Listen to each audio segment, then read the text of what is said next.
if it does it on mine or not, but it clicked. We can let Tim just call the election right now as well. There you go. Here's your chance. So I'm showing that it is streaming on your channel now. I'm not going to touch that one. It is streaming. It is streaming.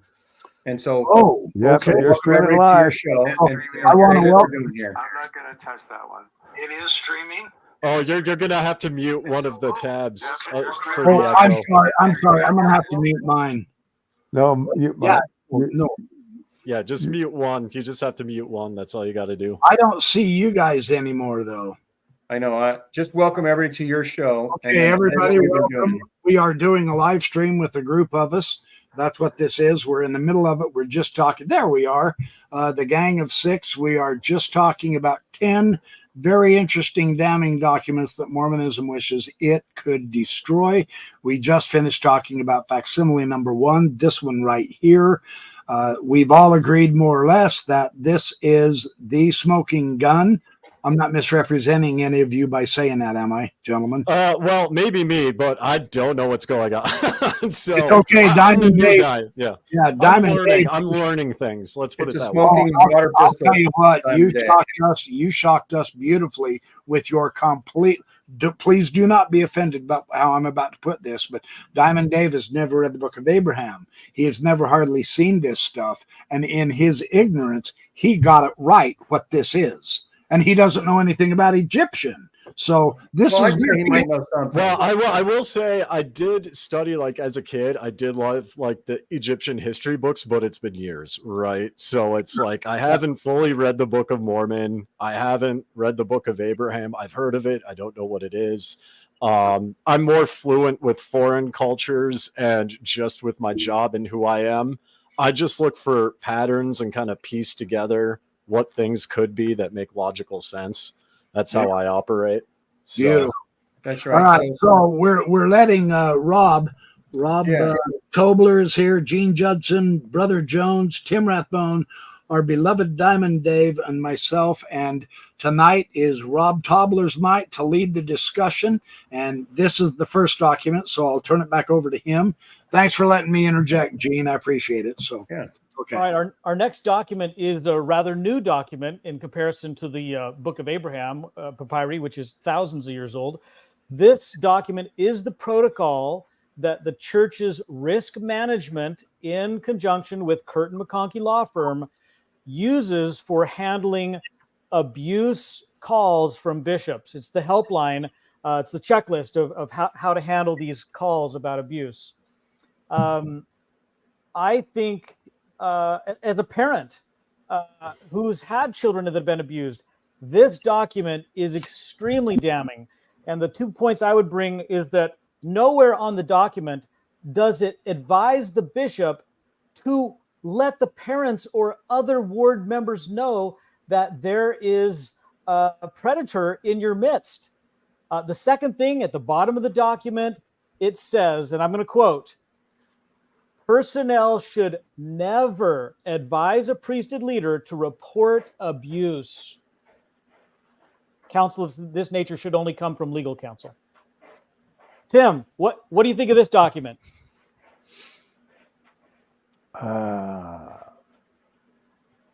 It's very damning that they don't tell people to call the police, that their first instinct is to call Curtin McConkie and talk to them. Now, I had experience with this.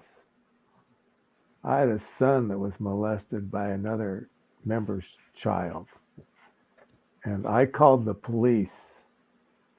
I don't know if this was before or after this hotline was set up, but I called the police and told them they need to go talk to this kid's family. And there was abuse going on in the family that's been going on for years that they were hiding.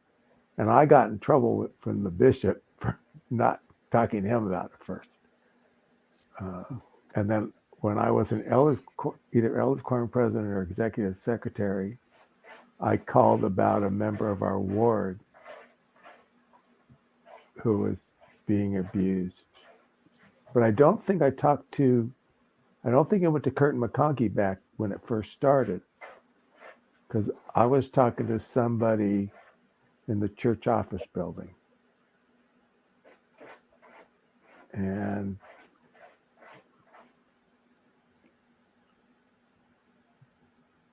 I explained to them what was going on. This brother held a shotgun to his wife's head and told them what was going on.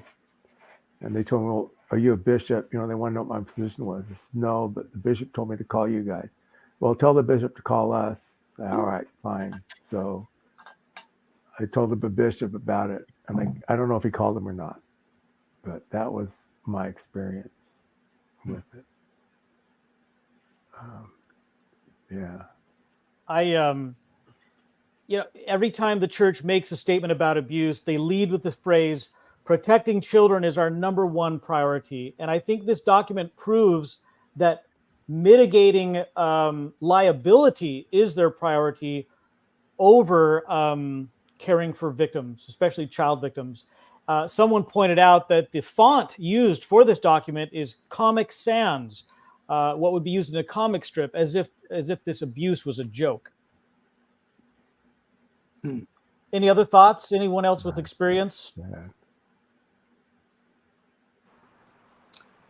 I don't have a direct experience with this document. However, I will say that all of the revelations that have come out about this issue the past 5 or 10 years, right? In fact, the whole Boy Scout bankruptcy thing, I was completely unaware of that until, I don't know, about 7 years ago, 6 or 7 years ago. I was completely unaware of that. And discussing this actually just brought to mind a story that happened in my mission when a member of the mission presidency was, I don't know how they deal with international cases, but I found out later that, yeah, this person was excommunicated because of sexual abuse issues. And of course, nobody knew anything about that. But I do remember picking up a General Authority 70 from the airport who came in to deal with the issue, which I didn't know why we were picking him up.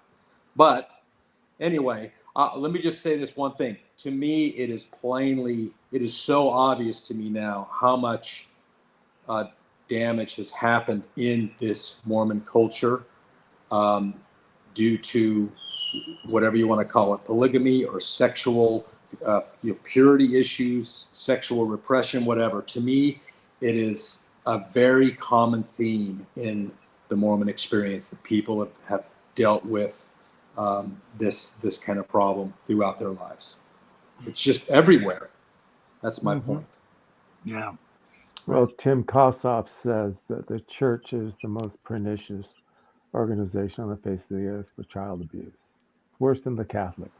Yeah, those are very interesting interviews that he did. I highly recommend those. He's the guy that's been prosecuting these cases for like 25 years or so. Yeah. That's right. He's been on Mormon Stories, and there was a documentary about the Boy Scouts a year ago that I saw on, I don't know, Netflix or whatever. And that was very telling. And so, so the fact that they're really not doing anything for the victims or the potential victims in wards, protecting people. When did this come out? What year? About 95, I think, 96. So this has been their protocol for decades. Well, I don't know about that. This is from Curtin McConkie. And like I said, when I called it, it did not go to Curtin McConkie. It went to somebody in the church office building. Right. Oh, Dave, do you have something? Well, I had a couple things just for clarification, because Brother Jones brought up the international aspect, and that's what I'm more kind of fluent in.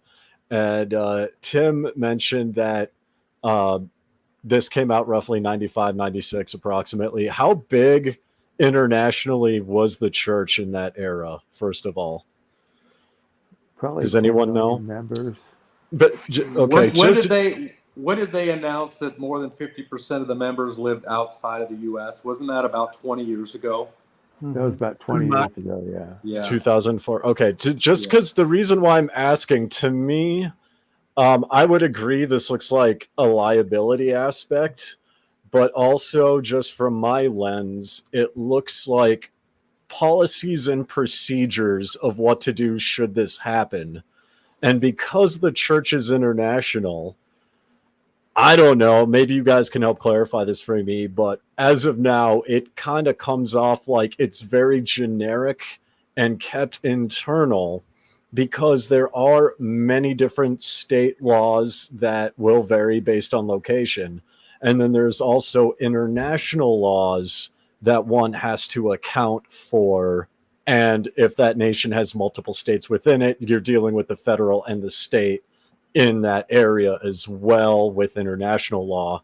So I don't know. I don't know enough to say whether or not this is damning specifically, but I would like to know if this is like actually designed to be a generic approach that can be used anywhere on the earth, or if there's something more to it just because of the lack of experience. I think each country has their own number to call. Oh, they do? Interesting. Yeah. Wow. So I'll say one thing, that the church's population membership was 5 million in 1982. 15 years later, it had doubled to 10 million by 1997. And 25 years after that, it has gone up 70% to 17 million. See, when this happened, I was working with Easter Seals, and I was a mandated reporter, and they taught us all about that. And Interesting. I would add that even today, regardless of how many members are outside of the U.S., the power and financial might of the church is all in the U.S. It's like 90% in the U.S. That's Right. really what they're concerned about. If the church got shut down in Cambodia or in Philippines would be a problem. That's 700,000. Or like some of these India. small countries, they India. they really don't do it. India is still very small membership in India. It's about 25,000, 25 to 30,000, according to my sources in India. They could disappear and nothing would change in the church. No, that's true. Well, I'm sure that much has changed since there has been all these lawsuits paid out and all this public scrutiny. But to the members watching this video right now, I would ask you this. If a child in your ward was abused, do you know for sure that you would be informed of it and that authorities would be notified? If you can't answer definitively, yes, absolutely, there's still a problem and there's still work to do. I guess I'm kind of blessed because with Rob's question, I went to a mid-singles ward that also, it's like one building with multiple wards that use it. And we actually, I will say that they're very good, great people. There's several combat veterans that are there, and all I will say is they would deal with it themselves. They would deal with it themselves. But yeah, it is interesting. I do have a question for Brother Jones, just because I'm kind of new to the culture, and you brought up the polygamy and things like that. You're in Thailand, correct? Is that correct? Correct. Okay, so just you're familiar with Southeast Asian cultures as well. You're probably also familiar with Islam. So I'm kind of curious as to why this would be a problem in the LDS church. From what I'm hearing, it's a problem and I'm seeing more evidence of it.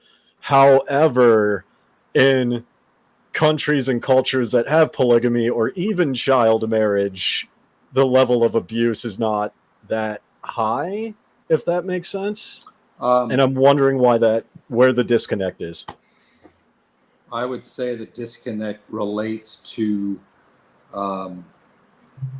purity culture in Western civilization. Okay. There's the issues surrounding modesty and purity are quite different in Buddhism. Islam, I'm familiar with Islam, but Islam definitely has issues. Just go read about the oppression of women in Islam. In Iran, especially, yeah. Oh yeah. However, there are areas where Islam exists that's not as oppressive, like Thailand. Part of the problem, I'll say, with the Mormon Church is that they claim that they have the power of discernment because of the priesthood, and God has picked the bishops and the other leaders in the ward, and so that becomes then confusing when the bishops or whatever other leaders that the bishop even picks, how they could be evil, wicked people that do bad things, even though God told them to go ahead and pick those people for those positions. So that's, if you didn't have that claim, then it wouldn't be as bad, because it'd be like, well, what is society, right? What, it's the same as society. Yeah. And so I think that's the thing. Sure. So ready to go to number 3? Yes, we've got one more modern document, and then we're going to get to some older restoration documents. All right, what we're looking at right here is Henry B. Eyring's pay stub, or his modest stipend stub from 1999, which appeared on Mormon WikiLeaks sometime after, and it confirms how much the top 15 general authorities are earning. What is the problem with this? Well, in 1999. Yeah, 1999. In 1999, today's estimates are that they receive in pay and benefits and perks about $240,000 per year. The problem that I see with this document is that just its existence shows us that the church is not transparent and that common consent is dead. Tim, what are your thoughts? It's disgusting. I knew that they were getting paid because they sat on until, was it Hinckley ended that they sat on board of directors of different companies in Utah. And when I saw this, I was blown away. They get paid a lot more than I thought they would. But by the time I saw this document, I already knew that they were making a lot of money.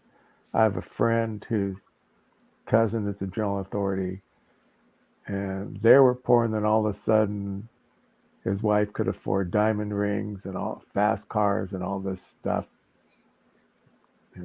upper class people got. And so he was getting paid. He's a 70, I think, and he was getting paid really well. And they went from the poorhouse to the rich house in like a year after he was called. Mm-hmm. So, I mean, they can do better with their money. These just disgust me. But they lie. They say they aren't paid, and they're paid like there was an article in the Wall Street Journal back in the 90s. Lay ministry. We have a lay ministry. Lay ministry, yeah. Anyway. Okay. That statement was in the missionary discussions for some time. That Yes, it was. I taught it on my mission in Missouri. Mission presidents get paid. 70 get paid. Anybody who's a general authority gets paid. And mission presidents. Yeah. My mission You have more to president. say, Brother Jones? I was just going to mention. Go ahead, Tim. Go ahead. Worked for DI, and then they called him as a mission president, and we went back to work for the DI in Provo. That's where I used to see him when I lived in Provo. Anyway. I was just going to add that D. Michael Quinn's last book before he died was about Mormon corporate power. Yeah. And it's primarily just reviewing all of the documents and statistical aggregation that he did about the finances financials of the church, that and specific people. Okay. And it is plainly obvious to see that the top leaders of the church were not just church leaders. They were economic. They were business leaders. They were, I mean, it's a business. It is a business. Yeah. Diamond Dave, Well, do they you call have any- themselves the corporation of the Church of Jesus Christ of Latter-day Saints. Right. That's Yep. printed in the scriptures. Yeah. So I'm kind of mulling this over because I can, at least from the outsider perspective, I see both sides. On the one hand, I haven't heard the lay ministry Discussion. argument. Yeah, when I joined, I knew that like mission presidents and people got paid. I was told that actually by members. So on the one hand, you know, okay, it's kind of odd to have half and half, in my opinion.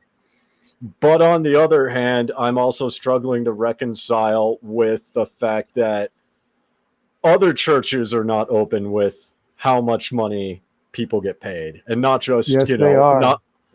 Yes, they are. I've been to many Christian churches. None of them have done it. I've been to several Hindu temples. One of them's in Minnesota. They do not release the private salaries of people. So if there are, then cool. But I'm just kind of curious as to why it is that, and this is more of a culture question, but why people who have left the Mormon Church want this transparency, but people who leave other religions or even other denominations of Christianity who do the same thing don't. Does that make sense? Well, do the Okay, other wait. Christian religions say that they work for free? Just a The minute. leaders? Do they actually say that to their congregation for decades? We need to make a clarification here Sure. between just going to a Christian church and being a member, Mhm. a voting member of that congregation. If you just go because it's a Christian church, you're not an official member of that congregation. Once you become a voting member and an official member of that congregation, you are privy to the financial papers Interesting. of that church. Yeah, because when Okay. they lose a pastor, they have to find a new pastor, and they have to make That's an right. offer to make it lucrative enough for a pastor to move to their area or something like that. Interesting. Yeah. This So is not why I just- like calling in, because I learn stuff all the time from you Yeah. guys. So I appreciate it. So not just going, but you have to officially join that congregation. Once you've officially joined that congregation, then you're privy to it. Right. I Okay. went to a So- Christian church for a so- while with. And Yeah, I would say that, when I first heard that there was salaries for the upper, or at least what do you call it, stipends, or however they called it, and that the leaders of the church could be making 10 times more in the private sector, and that made me feel okay, right? But I still felt the sting of all my life up until I was 50, felt that they sold all that they had and gave it to the poor and followed Jesus and helped run the church, but not all that they had. But they were wealthy enough. They if they worked, they had what do you call it, from pensions. They had Social Security. They had retirement. They had investments, and that they were living off of those things because the Lord had blessed them with those things. So when I heard that it could be up to $200,000 per general authority or whatever, that seemed on one hand kind of steep for. I had always understood 30 years ago, 35 years ago, that mission presidents were called because they could afford to leave their profession right. and Exactly. sustain them. Maybe they had their costs covered, but they weren't given a salary or a, what do we call it here? Stipend. I'll just say an that allowance. Yeah. I would have been a lot more faithful if I knew that I could have quadrupled my income someday by becoming a mission president. And quadruple is more like 10 times my income. But anyway, should we move on to the next one? Well, if Yeah. you're 40 and single now, you can go on a mission. There you go. I would love to be 40, single, and become a mission president. They just want free labor. I mean, I will say before we move on that I'm 35, and if they'll drop it down to 35. I'll rejoin the church for 240,000 a year. That's fine with me. Like, No, hit me up, guys. Like, No. You you're have to. doing it. Nope, you're doing it as a missionary, not a mission president. You have to pay them. You have to pay your own way. Yeah. As a missionary. Missionaries. well, I know that about the missionaries. Someone said mission president, and I'm like, hey, 240,000 to be a mission president. Sign me up right now. There you go. These are missionaries, males only. Can't blame me for trying. President Diamond Dave has a nice ring to it, I think. I like it. Sure. I like it. Okay, the next document is from the 1840s, and it is known as the Happiness Letter. This was a letter which Joseph Smith wrote to Nancy Rigdon, the daughter of his counselor, proposing an improper relationship and instructing her to burn the letter after she read it. This is there are phrases in this letter that general authorities have repeatedly quoted in conference and in books and articles, but they never give you the context. And I think when we understand what was actually happening in this letter, and we get a deep dive into Joseph's morality and his justification for his actions, I think this is a very damning document. Tim, why don't you get us started? What do you think? Okay, what you're showing is the copy. That's a handwritten copy of the letter from John C. Bennett's History of the Saints. I'm guessing that this is in history book A1 or B2 of what will become the 7-volume history. Dean Jesse, who I had 2 classes from, and I talked about this letter, and he is positive, and he knows more about Joseph Smith and his writings, I think, than any other human alive, that Joseph Smith definitely wrote this letter, and it's real. And yes, it has been misinterpreted and misused. And last time I was in a meeting 20-something years ago, Dean Jesse. Where they talked about it, where he wrote the whole letter on the board, and I said, "Do you know what this is about?" And I told the brother, and he had no idea.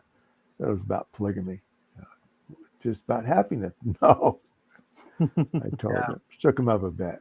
So yeah, it's a great letter. Glad that John C. Bennett preserved it.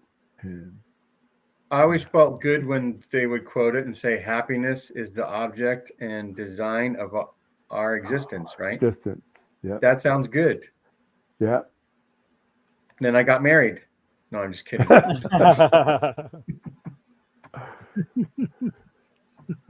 were you going to say, Kerry? Touch that.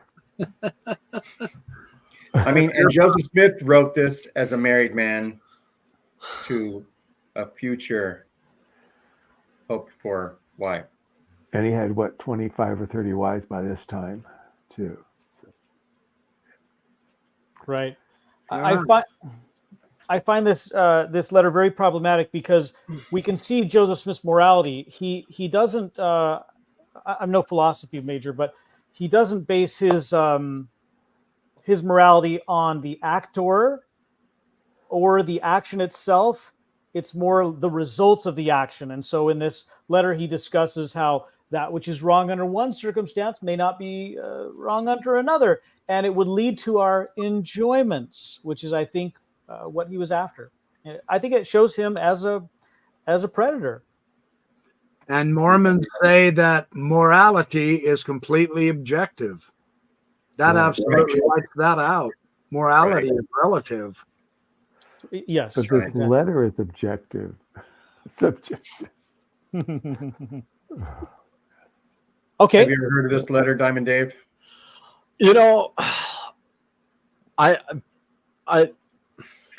there's so many different angles I could go with this, because this is I've heard of the happiness letter. I've heard it referenced. I did not know that aspect about it, right? About the improper relationship. However, and please humor me, this may be a stupid question, but recently on Netflix, I saw Murder Among the Mormons with Mark Hofmann, who forged everything and under the sun. And even to this day, the FBI still doesn't know that there's forgeries out there. Right. How do we know this is not a forgery? Or has this already been proven somewhere? The that he wrote it? language. Dean Jesse told me the language in it is The language? doesn't- Okay. the I'm going to have to language. read this on my own time Yeah. then. Language We don't- and handwriting.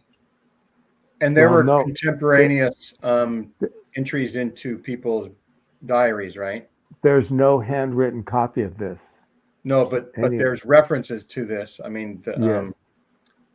It was published in the 1840s by John Bennett. right. Yeah. Oh, okay. So that's like proven already. Okay, cool. Yeah, Cool, yeah. cool. Yeah. Shall we move on to the next one? Sure. Of course. This is fun. Okay. All right. Document number 5 comes from John Taylor. It is a revelation he received in 1886 as the government was putting pressure on the church to stop polygamy. And in his revelation, the Lord tells him, how can I revoke something that is everlasting? And basically, it makes the idea that polygamy will continue. For years, the church tried to deny the authenticity of this letter, but experts agree it is John Taylor's handwriting.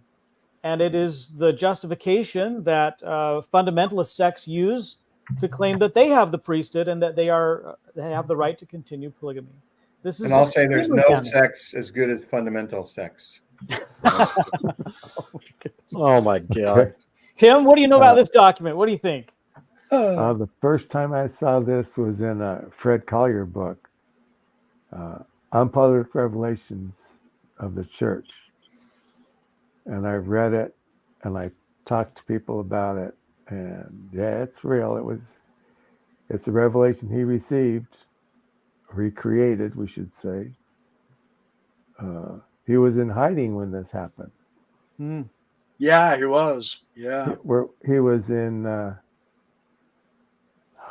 was he?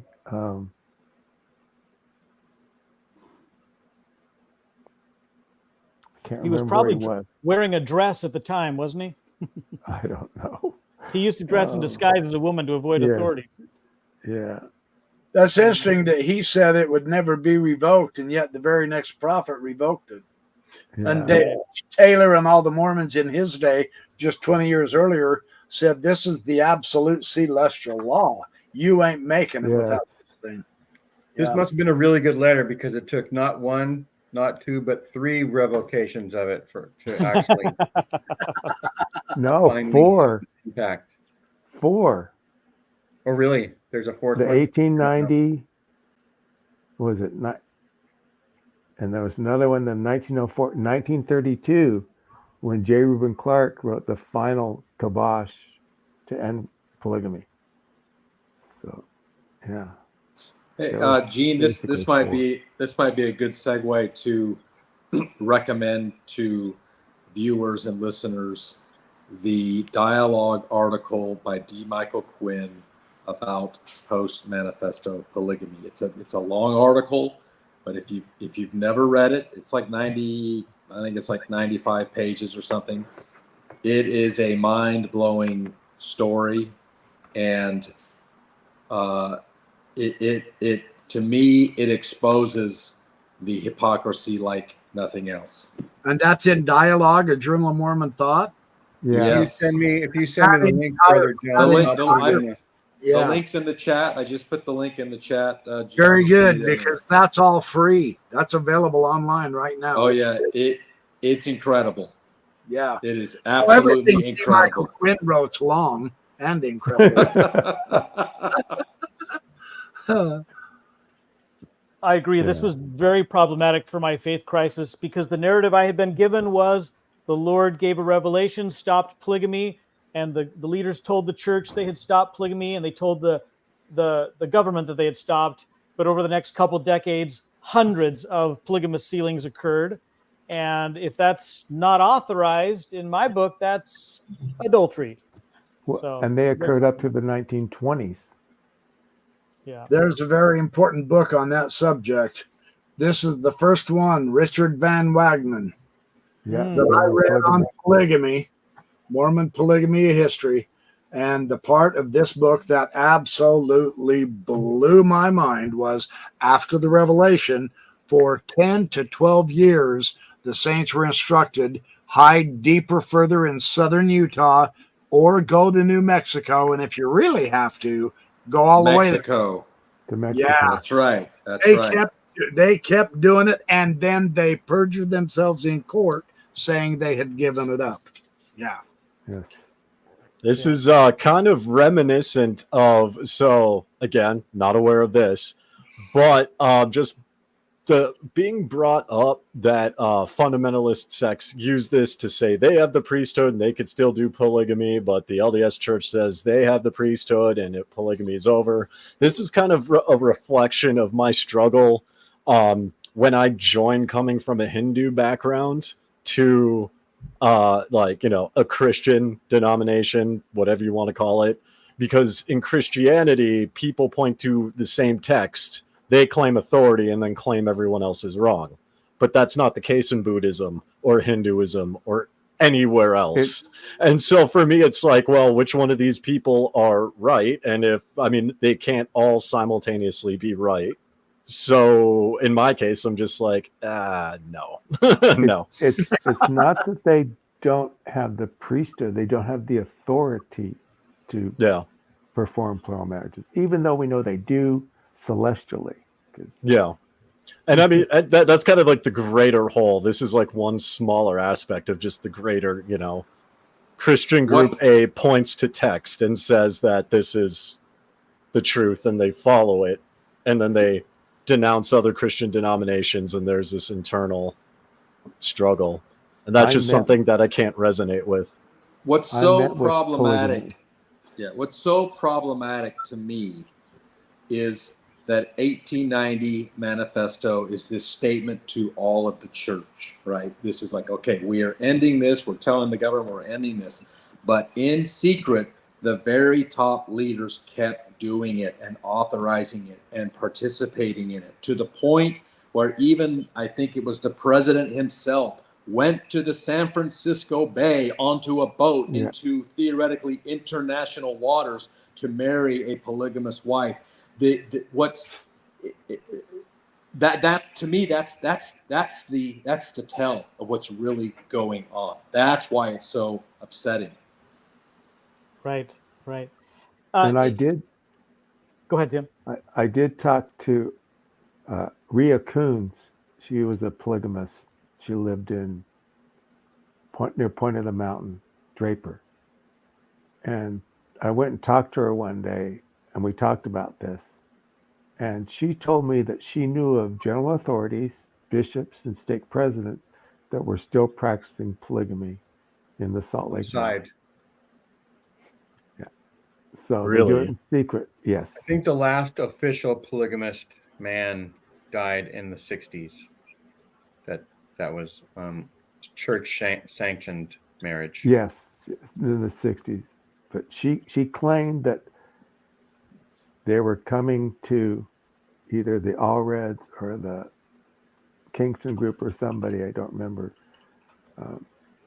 to get sealed because they recognized that they had the authority and that the Church of Jesus Christ of Latter-day Saints no longer had that quote-unquote authority. They had the priesthood, but they didn't have the authority to do it. It was like a temporary commandment, right, for the Church of Jesus Christ of Latter-day Saints, but not for the polygamists. So. Right. And to me, this document from John Taylor speaks to a larger problem, which is that, now that the Joseph Smith papers are coming out, the Wilford Woodruff papers, Brigham Young's papers, we realize that growing up in the church, we've seen a lot of prophecies, we've seen a lot of revelations, and then there's a lot that existed, prophecies made in the name of the Lord that we never heard about because they're so damning.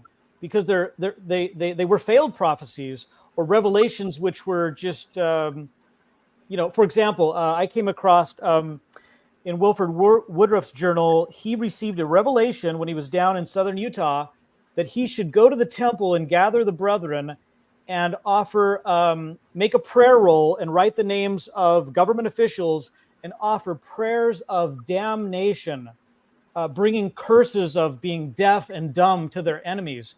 Well, if that's a real revelation, put it in the manual and let members just chew on that and figure out what they want, But this selective sharing what prophets have said, if it looks good, if it worked out, but kind of hiding the others.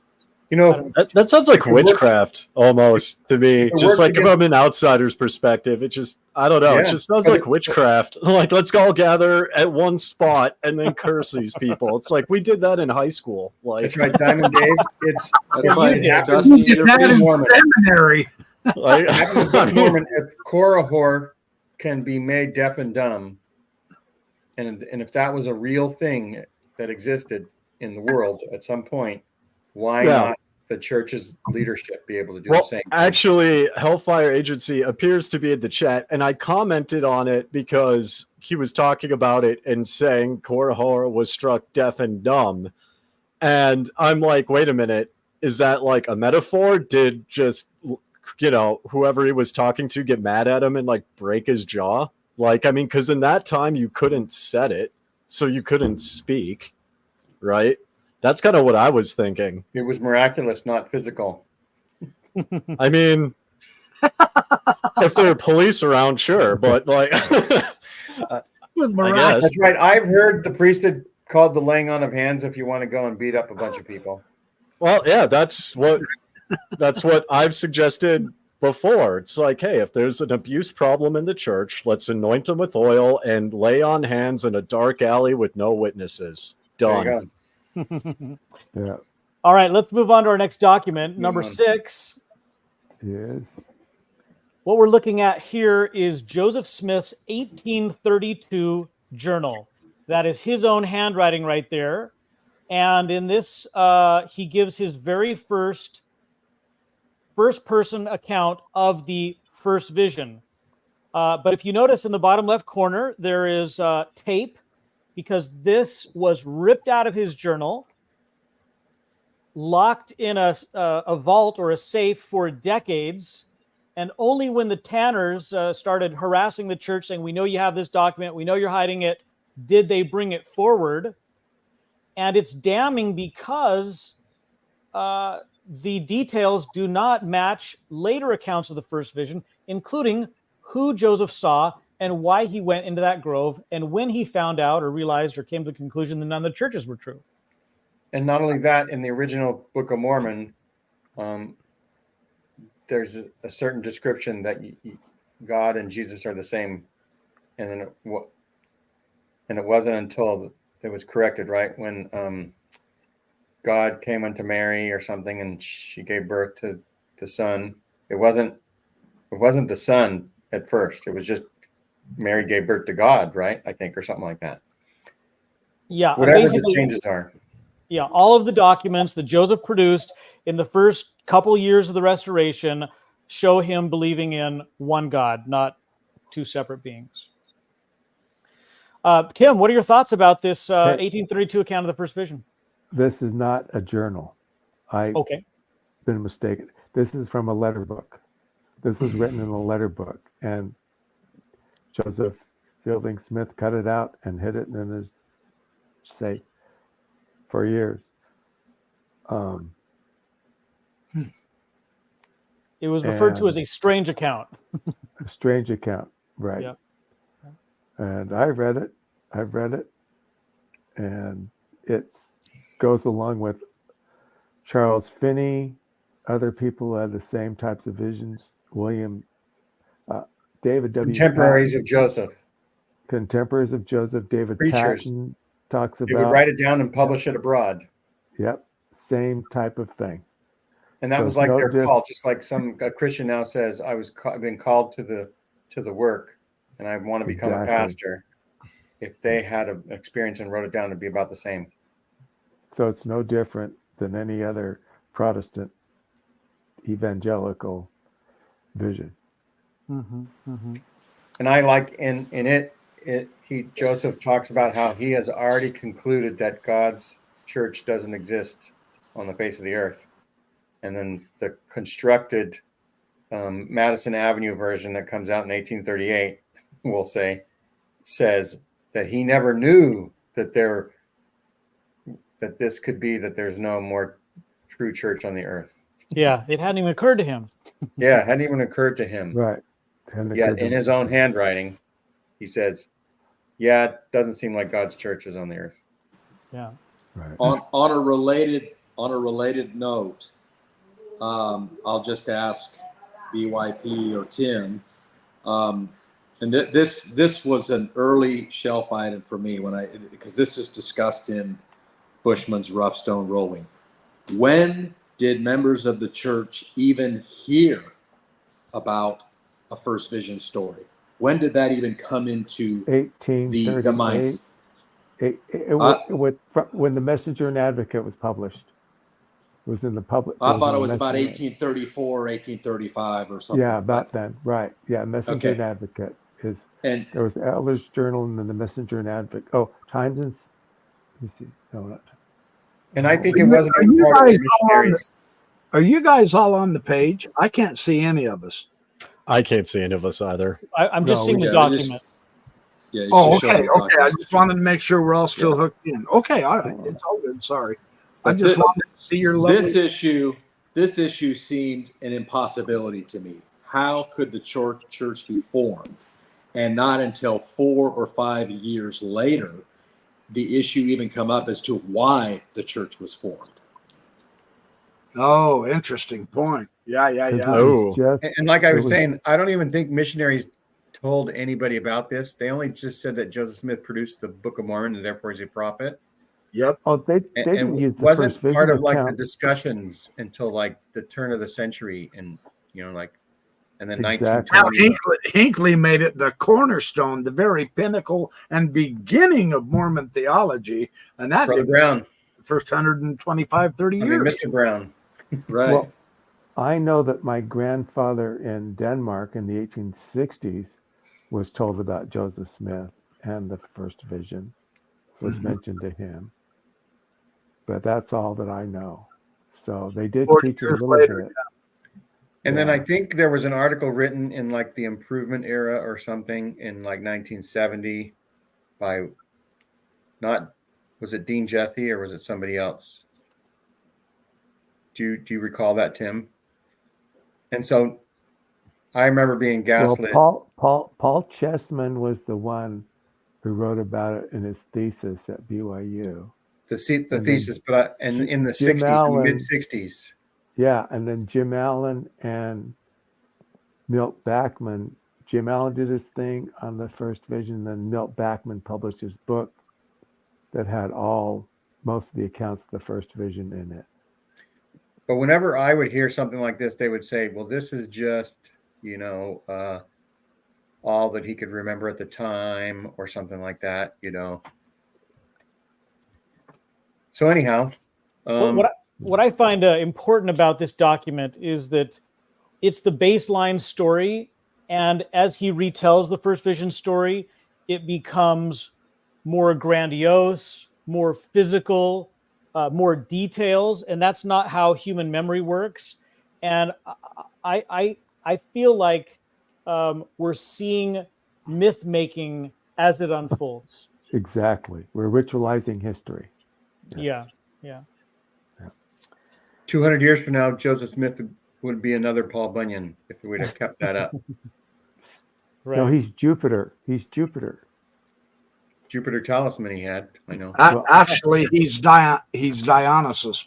Yeah, Dionysus. But Did we already get Diamond Dave's input on this? I'm just kind of taking this in because my joining sounds very fundamentally different than the average person. I was fast tracked in because what had happened was I reached out, met the missionaries, and they kind of touched on this maybe a little bit, or at least just the first vision in general. But after like 2 or 3 meetings, because I was already pursuing promotions in Utah, North Carolina, and a couple other places, because I was able to see so many connections between Mormonism and Hinduism, literally after 2 or 3 meetings, I went to, I think it was a mission president or the bishop, or they went to someone who's like, yeah, this guy gets it. Can we baptize him? And then they got written permission. I was baptized. And then 3 days later, I was on the road cross country to move from Minnesota to here. wow. So I don't know if I really have anything to offer this. The first vision wasn't really Thing like, for you. yeah, a lot of the theology isn't a thing for me. The reason why I stopped going, and I told a couple people like Rebecca Biblioteca about it, other than some personal spiritual things I'd say that I don't want to share publicly, I just stopped because I couldn't make it reconcile with what I believe and my background and my worldview, so to speak. And how to treat your fellow man or whatever. Well, I mean, that could be debated, but I mean, like, just in general, because it's like, I couldn't really graft it onto my Hindu way of life, and it's clear I didn't fully understand the faith, I don't think, and the missionaries, they're young and they didn't know any better either. So I don't think anyone's at fault.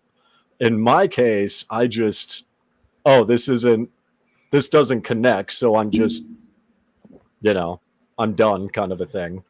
But it is interesting to hear your guys' experience on it. So thanks for letting me call in and hang out anyway, because I think the first time it was used in missionary discussions was when I went to Germany in '73 with the rainbow discussions. I don't, because they had before that they used the flannel board and talked about the apostasy and stuff. I don't know how much of the first vision was in there, but I know that we had to memorize, I still know it by heart, a lot of the Pearl of Great Price history of Joseph Smith. Yeah, that was essentially the first discussion. Yeah. That was before? Oh, go ahead. What's your question? Oh, my question, just real quick before we move on. What's a baseball baptism? Hellfire Agency threw that up, and I'm like, I don't know what that is. We believe in celestializing sports too. Okay. Back in the 1960s, the church was in great financial distress, and Henry D. Moyle came up with this idea in England to form baseball teams, basketball teams, and for the kids to play on the team, they had to get baptized. So they did it without the parents' knowledge, and it was just to increase numbers. That's all it was. There's actually a dialogue article, Diamond Dave, I could send you that explains this whole story. Yeah, you could set it, because I was called like the golden investigator because I reached out to them. I wasn't, I was in the Minneapolis, well, not participating, but I lived in Minneapolis during the Floyd riots. But I mean, I wasn't like in a bad state of life. I was a branch banker. I had a college degree, and I reached out to them and kind of got railroaded pretty quick through the process. You would have. Wow. So I think it's called like a golden investigator or something. It's like, this makes sense. Golden. I'm on board with this. When can we do this? And they're like, I'll call this person right now. And yeah.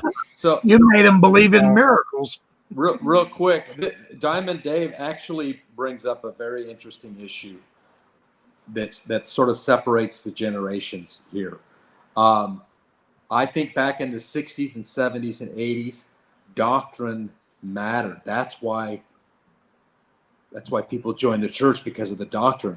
I think the case could be made that over the last 20 to 25 years, that the church is really a lifestyle company now, and it's more about lifestyle than it is about doctrine. Oh, nice insight. Yes, sir. I'm gonna have to reflect on that, but I've noticed that just with my situation real quick, like it was, I think the bishop or stake president paid my way out here. Like he paid for a one-night hotel stay and a road trip personally. Wow. He's like, look, I want you to have a better life than what you have now, no matter what happens. And then he paid for 5 nights personally at a hotel near the airport until I could find a place to stay. And that's how I ended up in Provo. Wow. And then even between going inactive with my following and just having ups and downs in Provo, people have been really kind. So I don't know if some of it is duplicitous or, it could be, but I have met quite a few people who are just really, really kind in the process. So that's an interesting dynamic. either really nice or he wanted to get you out of his state as fast as possible. Well, joke's on him because he wasn't from there. But guess what? I went to Richfield High School, so There you go. No kidding. Okay. Yeah, Yeah, one thing about let's go to the next one.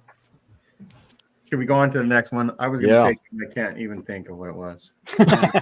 Oh, his train went off the track. Let's keep the show rolling. All right, Okay. we are looking at the SEC or the Security and Exchange Commission order between the U.S. government and the LDS Church, which came out in 2023, which makes it clear that the first presidency was implicated in financial wrongdoings that resulted in millions of dollars worth of fines to the church and their law firm and to their investment firm, Ensign Peak.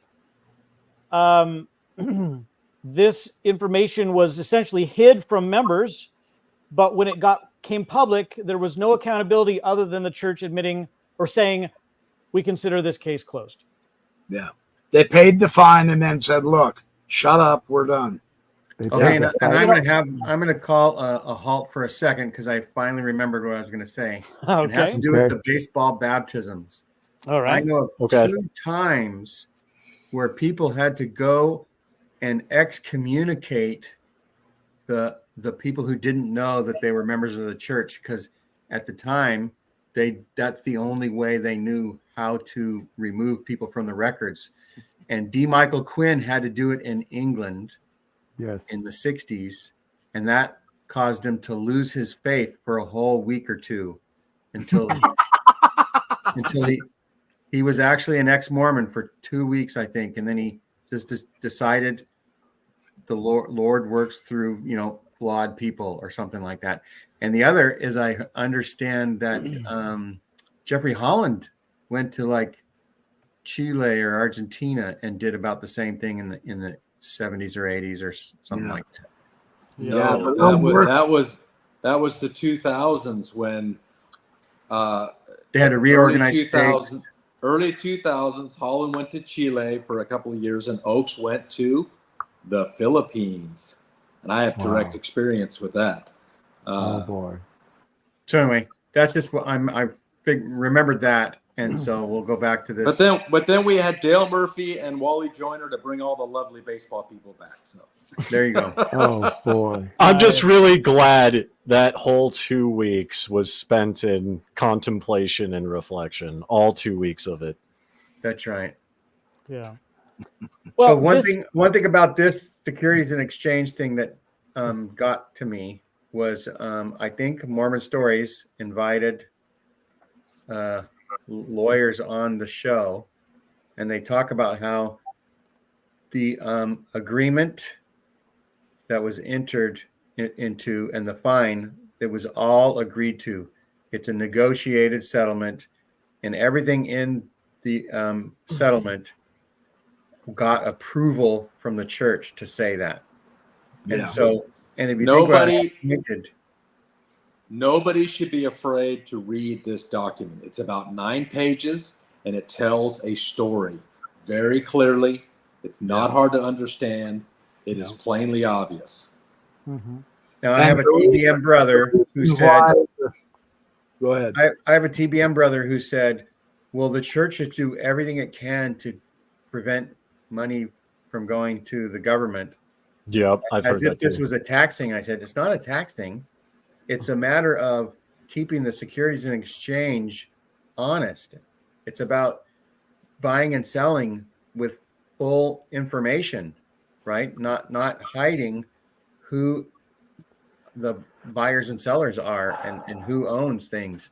And so he didn't say anything. He just still felt that the government's bad. Yeah, I've heard that too, and I've heard also about the shell companies, and I think this is very cut and dry. It's just interesting to hear the different kind of approaches of both sides, because when it comes to this item specifically, it appears in my anecdotal observation that the only people that really care about this are people that have left the church and maybe a handful of quote unquote progmos, as the more orthodox members will say, right? But like just being in Provo, being around members, they're just like, yeah, it was a fine, we paid it whatever, like it's the government, you know. So I've heard the same thing. Yeah. Absolutely. So Example of brainwashing in action, man. They just don't see the significance of this. I will What say, Jews would do. I will say, and I'll gently push back on this. I don't know if I go so far as to say brainwashing, and that's mainly because people care about things that impact them directly, right? So if they see a news article about, like, you know, a company they shop at or a company they invest in, and they do something, as long as it, you know, do something bad and then they pay a fine, as long as they're not impacted personally, I don't see, you know, even people outside of the church caring about similar situations, if that makes sense. So I personally wouldn't call it brainwashing. That's fine. That's what it is. What I find problematic about this document is that, you know, the Doctrine and Covenants has a system for bringing even high up church leaders into disciplinary high council accountability, and yet we didn't see that happen. And if a lay member made an equivalent mistake that resulted in the wasting of sacred tithing dollars, you can bet there would have been discipline. And so this is just really hypocritical. Yeah. To me. Yeah. Well, let's move on. The other thing that goes along with this, the other thing that goes along with this is in the new member discussions, which I don't know if Diamond Dave had, there's a lesson on honesty. And it says that you could be dishonest if you don't say something that you should to somebody. Mm-hmm. And so here the church is teaching people to do things a certain way, and it's do as I say, but not as I do. And that's... I don't think we got to that point. I'll be honest. I don't think we got to that point. There you go. There is an incredible... You were too eager to join. Well, it was less of me being eager to join and more just being like, yeah, this makes sense. I mean, I'm with you so far. And then they floated the idea. The last one I remember was talking about like the plan of salvation, which is like the second or third one. And they were talking about the primordial existence, going through the veil, coming to earth, and then going to the heavenly, you know, the heavenly kingdoms. And I just pointed out this is the caste system. This is Varnas, the heavenly parents, all of that. And that's kind of what started it all. And usually what happens, Diamond Dave, is that once you get baptized, instead of going to the general priesthood meeting of the general Sunday school, the missionaries will have another set of lessons that they'll go over every week. Usually the ward mission leader teaches it, and it's a way for the newer members to learn some basic things. But anyhow, anybody else have anything on this? Yes. I was just going to say, go ahead, Tim. The fine was $5 million, and there is more to come. The IRS and the SEC are looking at some other things that the church has done. So this is there's more shoes that could drop. That's right. And it was $4 million for the Ensign Peak and $1 million for the church, which really means the first presidency. Yes. The 3 members of the first presidency. And they hid this even from the Quorum of the 12. Right. If that sounds like a small fine, look at similar fines for similar violations, and they're like $10,000, $10 to $20 million, $10 to $20 million. The $5 million is a very large fine given this issue. I just want to add, there's an incredible speech that Dallin Oaks gave to the law school about 8 ways you can be untruthful and be okay. That was a mind boggler, wasn't it? You kind of go, wow, you're teaching them how to lie. Wow. Wow. Okay, ready to go on? I'm ready. Thank you. I want to be TK Smoothies. So, all right, here we have a photograph, but in the photograph we have President Hinckley, President Kimball, examining a document alongside Elder professional- Hoffman. professional forger Mark Hofmann. Now, I don't know if this is the salamander letter, but that's No, the it's document I not. want to talk about. That is the Anton transcript Okay. thingy. Yeah. Well, the reason this to me, that this photograph and the document or documents that the church purchased from Mark Hofmann are significant and damning is because it proves church leaders do not have discernment as they examine documents and assume they're legitimate, and as they stand next to a killer, they're unaware. And it also shows, in the case of the salamander letter, that they are willing to purchase something with sacred church funds and hide it to continue the narrative. And finally, incorrect. Okay, Incorrect. Correct me. Steve Christensen bought it and donated it to the church. The church did not buy it. What the church does in cases like this is they ask a rich member to buy it and donate it to the church. Okay. Yep. That's what Steve Christensen had been doing. Yep, that was in the Murder Among Mormons. And if I could jump in, the first time we're going to all universally agree, as an outsider looking in, watching the Murder Among Mormons on Netflix, I will say this is damning from an outside perspective, because even before we got out of the first episode, Mark Hofmann kept like, hey, I found this, and I found this, and I found this. Within the first 20 minutes, I was wondering, who the hell is this guy, and why is he the only one finding anything? That made no sense to me. Even as someone in like collectibles, I used to be in like trading cards. If someone would come up, hey, I got this rare card, and I got this rare card, I'm like, and how are you getting those? Where are those coming from? Who are you? Like, basic questions. Yeah, the damning part of this photo is the seer stone changed its shape and color in Kimball. Had he just been using the Joseph Smith seer stone, he would have maybe figured it out that it was a fake. Yeah, I'm surprised nobody else figured it out, because in that whole series, everyone's like, yeah, we were greedy and we didn't want to think about it and blah, blah, blah. But the thought, but to me, it's like the thought never entered their minds in the first place. The Tanners figured it out. Yeah. They did. And on Rob's note about what they're interested in, this whole story also shows how incredibly invested and interested the top leaders are in the document, the relevant documents that relate to the founding of the church. That it's absolutely critical. In fact, if I think about it now, the church has probably spent, with all of its, over all of these years, they've probably spent into the hundreds of millions of dollars on finding and preserving and archiving, cataloging early church documents. Interesting. Mm-hmm. Yep.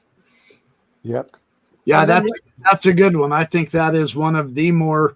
I remember this was one of the issues that began to crack my shelf when I brought it up, and I said, well, the brethren appear to me to be deceived. I was on the private email list of FAIR, and we were talking about it behind the scenes back when we had just started with FAIR.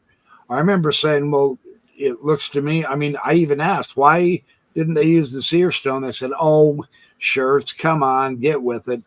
And I said, well, this is one of those that I'm not going to worry about too much. Now I've got absolutely every book ever written on this subject. And I am going to do a series of videos on it once I take about 6 months and read all that literature. The stack goes about, 1.5 feet high. There's a lot of stuff that's been written on it, but quite the telling situation. The son of Satan deceives the prophets. Yes. So where do we want to go with this? Does it merit top 10 documents? Yes, Definitely. Absolutely. Hofmann merits the top 5, in my opinion. Mark I don't know enough. From what little I know, Okay. I'd say this would be probably top 3. Ooh. Because just again, like I said, someone never familiar with the church watching the Netflix series, if you watch it in the first episode, within the first 20 minutes, it's Hoffman. He just comes out of nowhere, starts hobnobbing with the bigwigs. Yep. That just screams like red flags everywhere. Yeah. This is the photo that Boyd Packer wish he had never jumped into. Yeah. Right. Well, and this would lead to, President Oakes, our soon-to-be prophet, writing and speaking in defense of a salamander in order to just turn the narrative to incorporate all of these falsities. And not just Oaks, but Farms. Yeah. Farms jumped right on it. Bob Smith was the one who did all that research. Oh, Robert Smith. Yeah, he's a hoot. Now, let's talk about Mark Hofmann did find one authentic document. He found a John Taylor diary that BYU Studies published, and that is the only authentic document he found. He forged George Washington, Abraham Lincoln, Thomas Jefferson, Mary Baker Eddy, the Oath of Freeman, Agatha Joseph Smith, Yep. Agatha Christie. Yeah, We don't know to this day. In Victims, there's a list. There's like 100, 200 pages of everything that they know that he did. But the reason he wrote, Mark had a plan. Okay. I had a friend, Scott Morley, who was on a mission in Pennsylvania when Pinnaker was his mission president. And him and his companion were told to find the lost 116 pages. So they were up in northern Pennsylvania, and their job was to go to antique shops and ask people when they're out tracting, do you know anything about it? A lot of people have heard the story, and they were trying to track down the lost 116 pages. Of course, they never found them. But that was when he was a missionary, him and his companion, anybody that was in that area, basically that was their P days. That's what they spent their P days doing. So Mark Hofmann forged Martin Harris's signature in a hymn book and 2 or 3 other places. And then he forged the salamander letter. And his plan was to forge the 116 pages. And when I went back to Missouri to MHA, Dean Jesse gave a presentation. Mark was there, Lynn Jacobs was there, Brent was there, Brent Metcalf. I was there, the people were there. And Dean showed all the Martin Harris signatures. And there's only 2 authentic, if I can remember right, there's only 2 authentic, really real Martin Harris signatures. And what he would do, he would go and he'd find, the Niles Register was published like since the 1700s. And he would go find a book and he'd cut the end sheet out and use that piece of paper to write his forgery on. That's why the paper, when it was sent to Livermore and they tested the age of it, that's why the age of the paper is correct. But the iron gall ink was wrong because the paper was as old as it's supposed to be. So his plan was to forge. That's what pages. comes out in the documentary.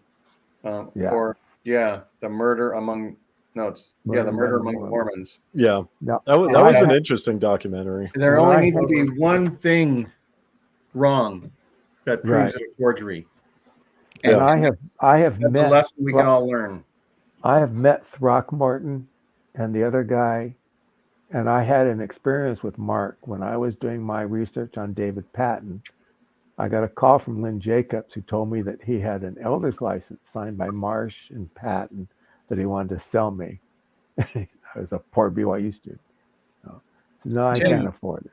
I'm going to send you on an assignment for our show, Tuesdays with Tim.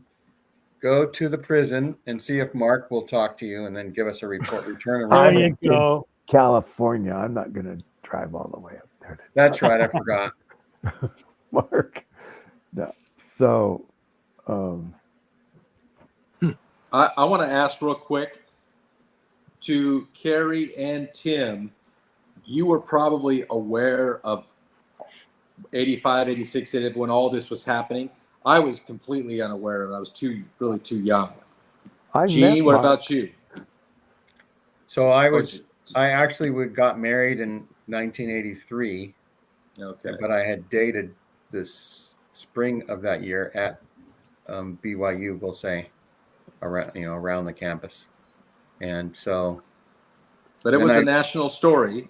And so it was huge. We talked about it every day and every Sunday as soon as the bombs went off, and started talking and all. And when the salamander letter stuff came out, I was the elders quorum instructor, and I stood up and told the elders quorum, I said, I really like what Farms does, and I brought the defense of Farms on the I still have it somewhere in my mess of the salamander letter, and I said, this just doesn't work. These are fake. And they all got mad at me. They said, no, this supports was right. Narrative. And I said, no, it does not. There was no salamander there, man. I don't believe this.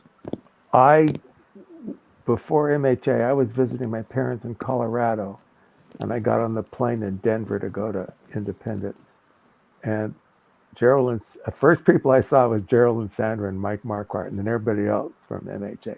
And Gerald handed me the thing he did, and I was reading it on the airplane. Okay, and we get to Independence, and we do our meeting. And I spent most of my time with touring the countryside, going to the historical sites.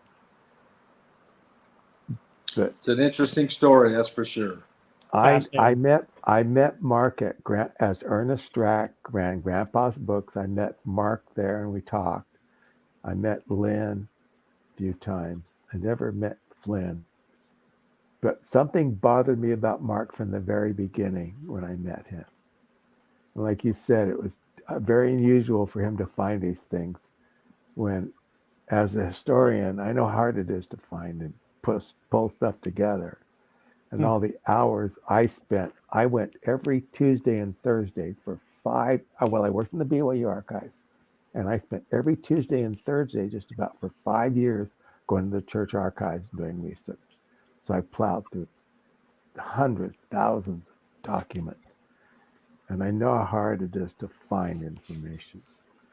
And when he was coming up with this, that's what bothered me, was how could he find these things? You're just jealous because he was inspired and you weren't. Yeah, right. Well, I gotta ask, because it's like when the documentary talked about the salamander letters, and the church leaders kind of went with it, but then there was also the spokesperson that said, we'll accept the findings of the FBI, but that does not mean this is not a forgery from that time. There's a disconnect here, because you would think anybody in the church would just be like, no, this is not real.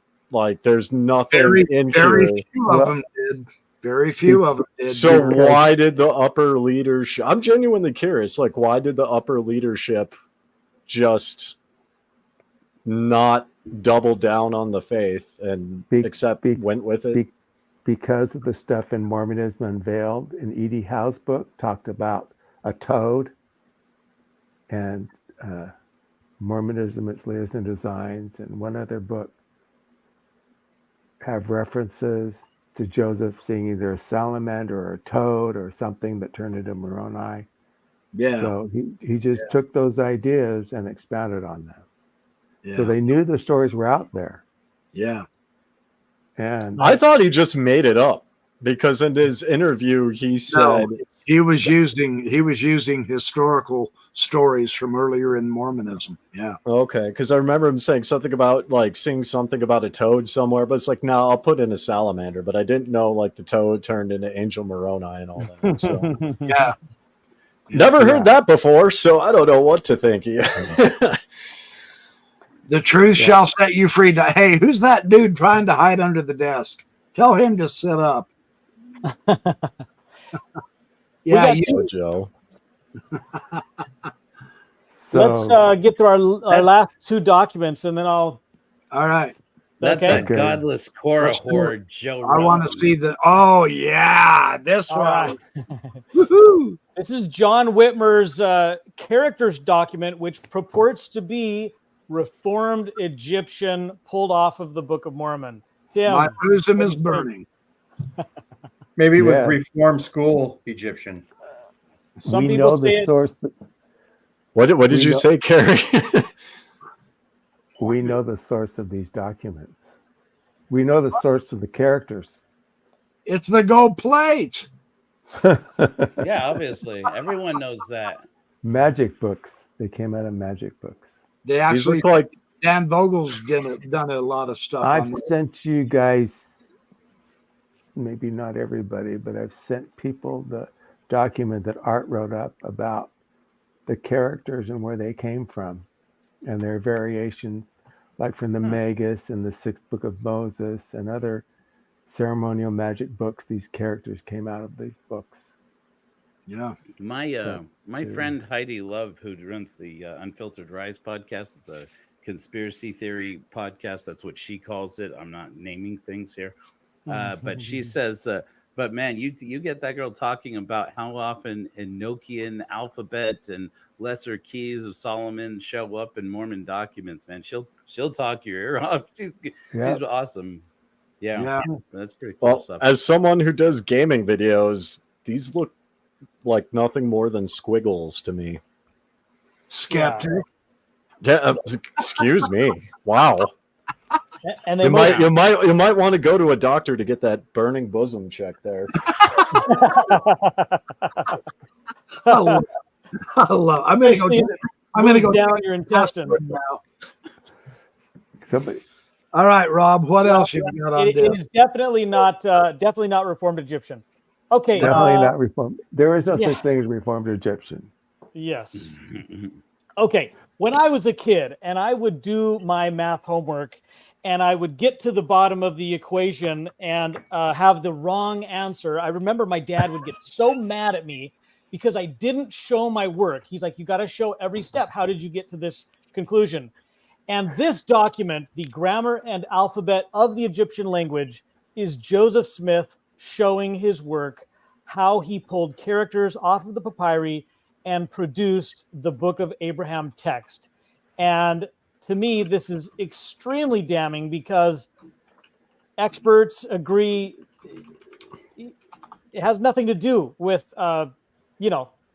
Egyptian, with the characters. He's making it up. Tim, what do you think of the Gale? Of the what? The grammar and alphabet of the Egyptian language. The It's a great GAL. document. It's a fun document to go through and read. It is. But he's not the only one that did that. Excuse me. I had a copy of an Orson Hyde letter. Orson Hyde? Mm-hmm. No. Yeah. Willard Richards' letter, where he drew them on the side. And Wilford Woodruff. They all drew these characters on their letters on the side. Aha. So they copied them from this, basically. All the ones that were in the School of the Prophets that did the alphabet and grammar knew these characters, and they would write them on his, I think in Wilford Woodruff's diary. Really? There might be some. Yeah. Now, then, in the just Exmo Joe here from Hellfire Agency, author of the Core Horror Argument. How you doing? Yeah. The apologist argument on this is that is obviously not Joseph Smith's handwriting. Therefore, Well, it's not. It's not. Yeah. They've got that part right, but that doesn't mean he wasn't the one dictating it. Yeah. Yeah. Is it true though that Tim, that back then Joseph and others thought that one character could produce many ideas that would translate into sentences or paragraphs? Yeah. Well, there's your evidence right there. Joseph Smith wasn't the only one doing this, though. There were other people out there doing the same thing.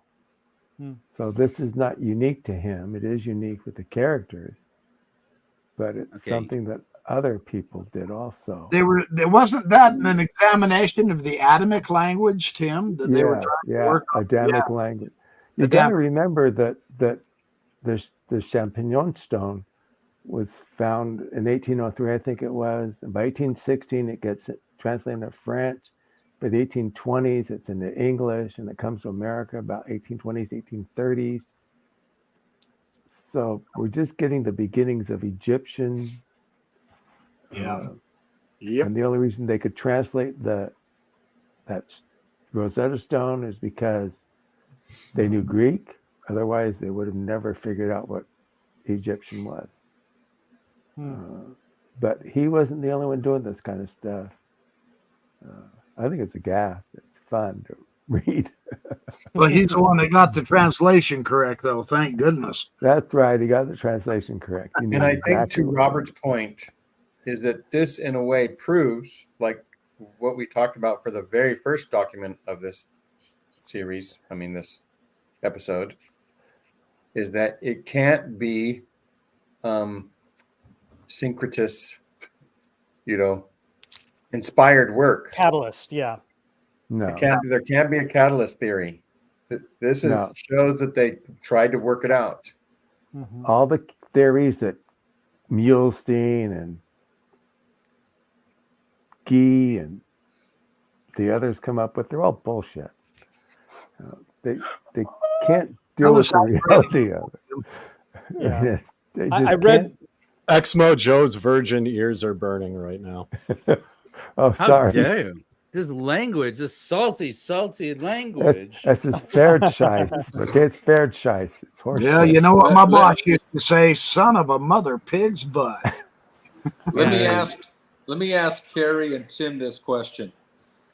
How did Hugh Nibley steer clear of all this, or did he? Oh, you need to read his article in Kirtland Egyptian Papers. Yeah, you need to read his article. Yeah, that's the most confusing. That's the most confusing thing there is. Is that in one of his books? Is that in one of No, his books? it was BYU studies. Yeah. What about the book by his own hand on papyrus? Yeah, that's the title of the freaking book. That's one of the best books out there on the polio side. Right, that's this one right here. That's yeah, one of that the best one. books out there, and a man who draws. But the update to this, which is vastly superior, is Robert Rittner. Everybody should watch Robert Rittner. Show us again, Carrie. Show us the book again. Yeah, this is Larson by his own hand. And I'll tell you what's fun about this now. Look, when I was an apologist, I read this, and then I read John Gee's review of it, and I took John Gee's side. Once I got clarity from Dan Vogel and Robert Rittner, I went back and reread this book, and it's like the scales had fallen off of my eyes. You shall know the truth, and the truth shall set you free. Yes. Yeah. Gee carped on small, minor, almost utter irrelevancies and never got to the point. And Larson is one of the clearest, most straightforward shots. It's incredible. But the crazy thing is, when you're on the inside of it, you see this document up here right now. And Rob, I agree with your selection here. That's a that's the Vogel book. That's a good book. That is one of the greatest books. That clarified. But Rob, I agree with you here, brother.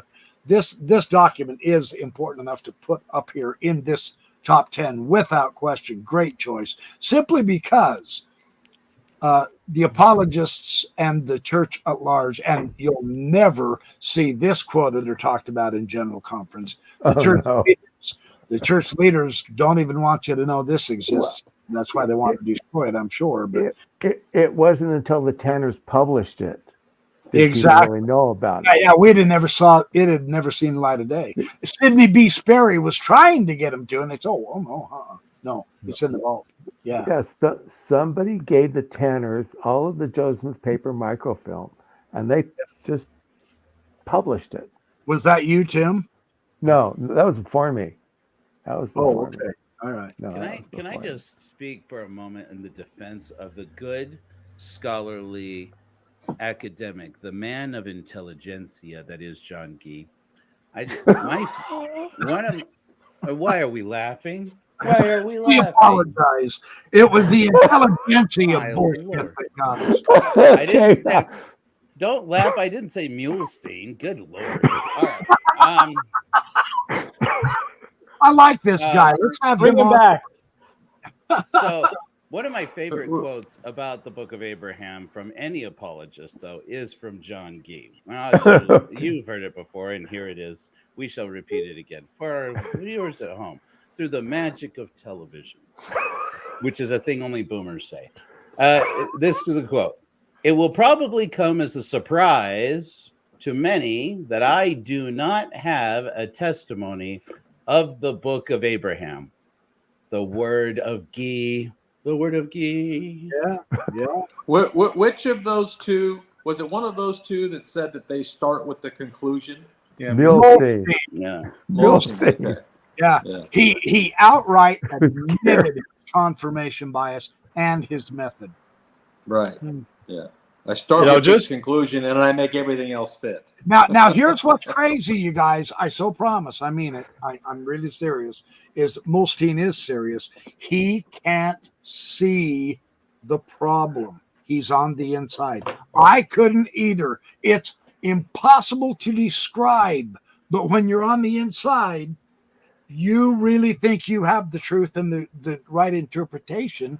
I read Nibley's message of the Joseph Smith papyri 12 times. I knew all the answers. I had it.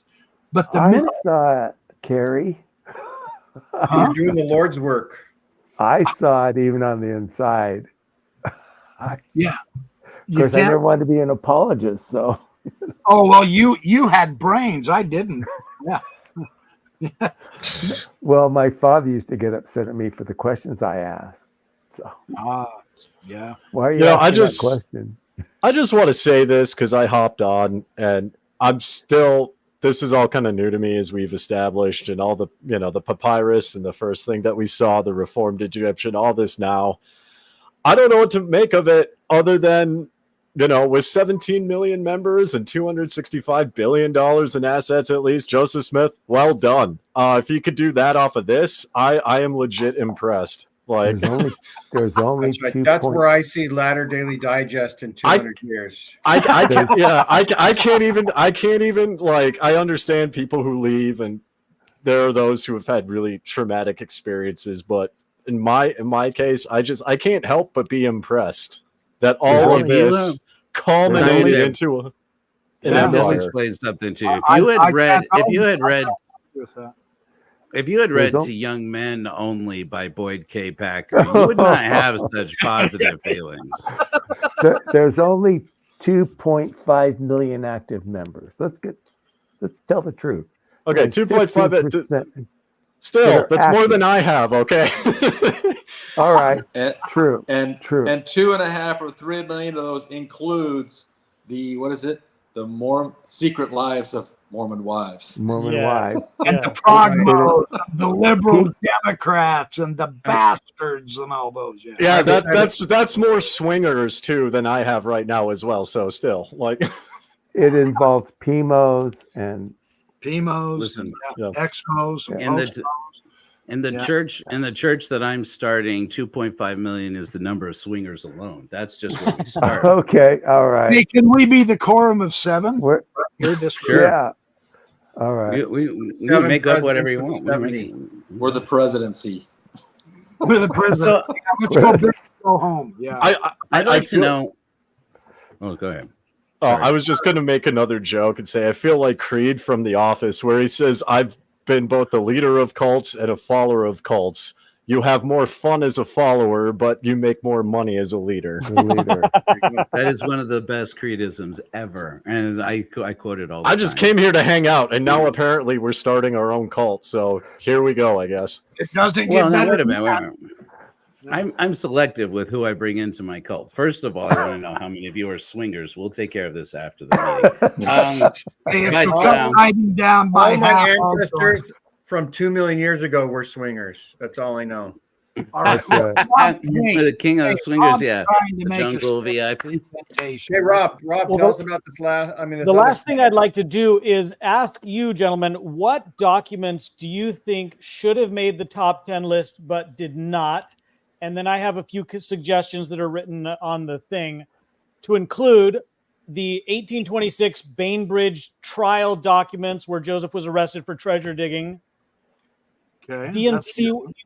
DNC 101, which prohibited polygamy and was on the books while they were practicing polygamy. I also think the Nauvoo Expositor should have made the list. And maybe the Times and Seasons where they denied polygamy in writing. What are some of your suggestions for documents that should have been on the list? I'm I a don't little think surprised that the Book of Mormon didn't make the list. There you The go. Book of Mormon copyright sale revelations, that is a very important one. That actually is at least 11. That's real close to the top 10. I don't think you could have done a better job picking. I the don't top either. I think your choice is fabulous, man. What For is me- the name of the book that there was the name of a book that people were talking about that like Jody Hildebrandt had, the Frankies had, the Valos had, something Visions- about Visions, Visions of of glory. glory. Visions of Glory. I call it. I'm kind of versions. wondering if that should be on that because I haven't read it, obviously. I have But I'm hearing a lot of people just picking it up, reading it, and then going batshit insane. Yeah, And I'm wondering if maybe that should be Glory. somewhere. Versions of Gory. I think on this list here, the document that has had the most impact on the culture and mind of Latter-day Saints over the past, since 1959, is obviously Bruce R. McConkie's book, Mormon Doctrine. Mormon Doctrine. That influenced all of us, Yeah. no question. Okay. I was a little Number- surprised, and I'd love to know what those experienced historians, think of this one. For me, one of the most damning is the minutes of the excommunication proceedings of Oliver Cowdery. I mean, that are now in the Joseph Smith papers. I mean, the fact that I don't think I know a Mormon, frankly, who knows that story of what exactly Oliver Cowdery was kicked out for. And you know how did Todd he part from Joseph? Yeah. And how Todd Compton can have read that document, and I know that Todd Compton must feel very conflicted about this. I'm not trying to pick on the guy, but how you can know about that document and believe that Joseph Smith obviously must have married Fanny Alger at some point. We just lost all record of it. I mean, why don't you, for the audience, describe that real quick? Give us the background and the reason why you're saying what you're saying about it. But a lot of our audience may not understand that. There was a Mormon discussions with Don Bradley that really tied that down. Really? Yeah.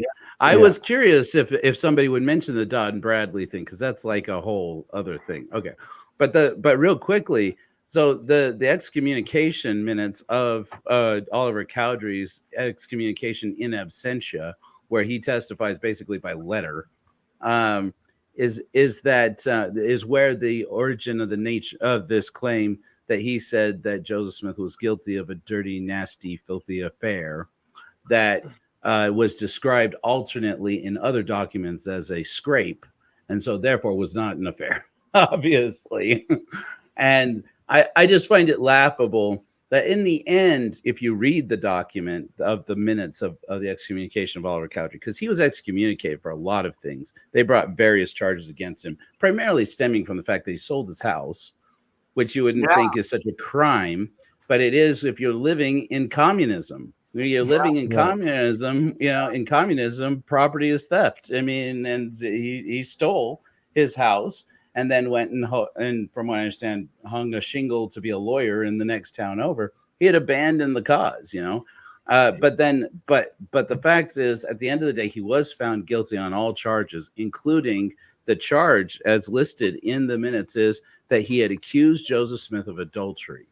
And so, I mean, a scrape or an affair, adultery, I don't think that there's a lot of room on what adultery means in 1838 versus now. So I'm curious what the apologists think. 1834, 33, 34. Yeah, it was Missouri. It happened in Missouri, right? Right. It was in Missouri. Yes. Yeah, 1830. That was, or 34. yeah, it was 1838. Was it? Hate to correct you though. That was earlier than that. Something Okay. just struck me a little bit on point, Yeah. but that breaks. That's interesting you bring that up because that breaks biblical canon, right? Because I've been to churches before this church, and the whole theme was when someone like David committed adultery or someone else committed a sin, they were remorseful, they were punished, they were redeemed. But in Joseph Smith's case, it sounds like he committed a sin, he booted out the guy who accused him of committed a sin, and then he continued to keep on sinning. Yep. Because that fits because that breaks the biblical canon. It cannot be biblical canon. Yeah, and every time one of the women either tried to get away from it or refused him or some of his buddies that he tried to bring in on it, he immediately began calling those women whores, sleazes, sluts, vicious. Is that written down? Is that, Talking about Trump? Yes, Yes. he lambasted him, man. Yeah, Sarah okay. Pratt and several other women that he tried to have an affair with and marry in plural marriage. When they refused him, man, he turned on them. That's why Joseph Smith made a good presidential candidate. Yeah, really. He would have. Exactly. He would have won tonight. It was April 1837. Well, his little brother looks like he's going to win. Right. It Um, was Always April said 1837. Joseph Smith is a great guy. I like him a lot. He's been one of my favorites. Believe me, I know what I'm Um, talking about. He made a church. He's got $300 billion in assets. You don't get that easy. It's not easy. Well, Ah. oh, Wow. man. Wow. Of this list, though, I think number 11 would be the Clayton Diary. Yes. Yeah, Clayton Irish, yeah. Wait. Hey, let me ask you a question. Put the Pictures. hold on, let me yeah, I've got this. Hold on. Put me on the big screen for a second. I have a really important Oh no! Oh no! Don't do it! I'm Don't do scared. it! We don't want to see that. This is We a don't want to family see life. it. I'm scared. This is a family life. I need an adult. not I'm for gonna my put- Ah! I'm Here, trying on here are a lot stage. of good documents. No, I that's- can still see that's it. a good- but I've got a question on a more important one. Okay. This Let me try one. to get you. I've been told that the Clayton journals, the William Clayton journals, have not been published, and yet I have this. Is Okay. this What you this have is there, by George D. Smith? What is this one then? some of it was published. What's in there is Andy Ehat's notes Okay. for the 1842, 43 stuff. Is Ehat's note? It's not complete. It's missing a bunch of stuff. Okay, that's what I wanted to know. Yeah, You okay. could be missing some good stuff. Come on, Because, Kerry. Come because on. Well, this according to will blow your mind, man. according to Mike Quinn, Joseph Smith was having sex 3 times a day, and Clayton was the one setting up the appointments, and it's in his diary. That's what Mike told me. I gotta make friends with this William Clayton guy. Jesus. All right.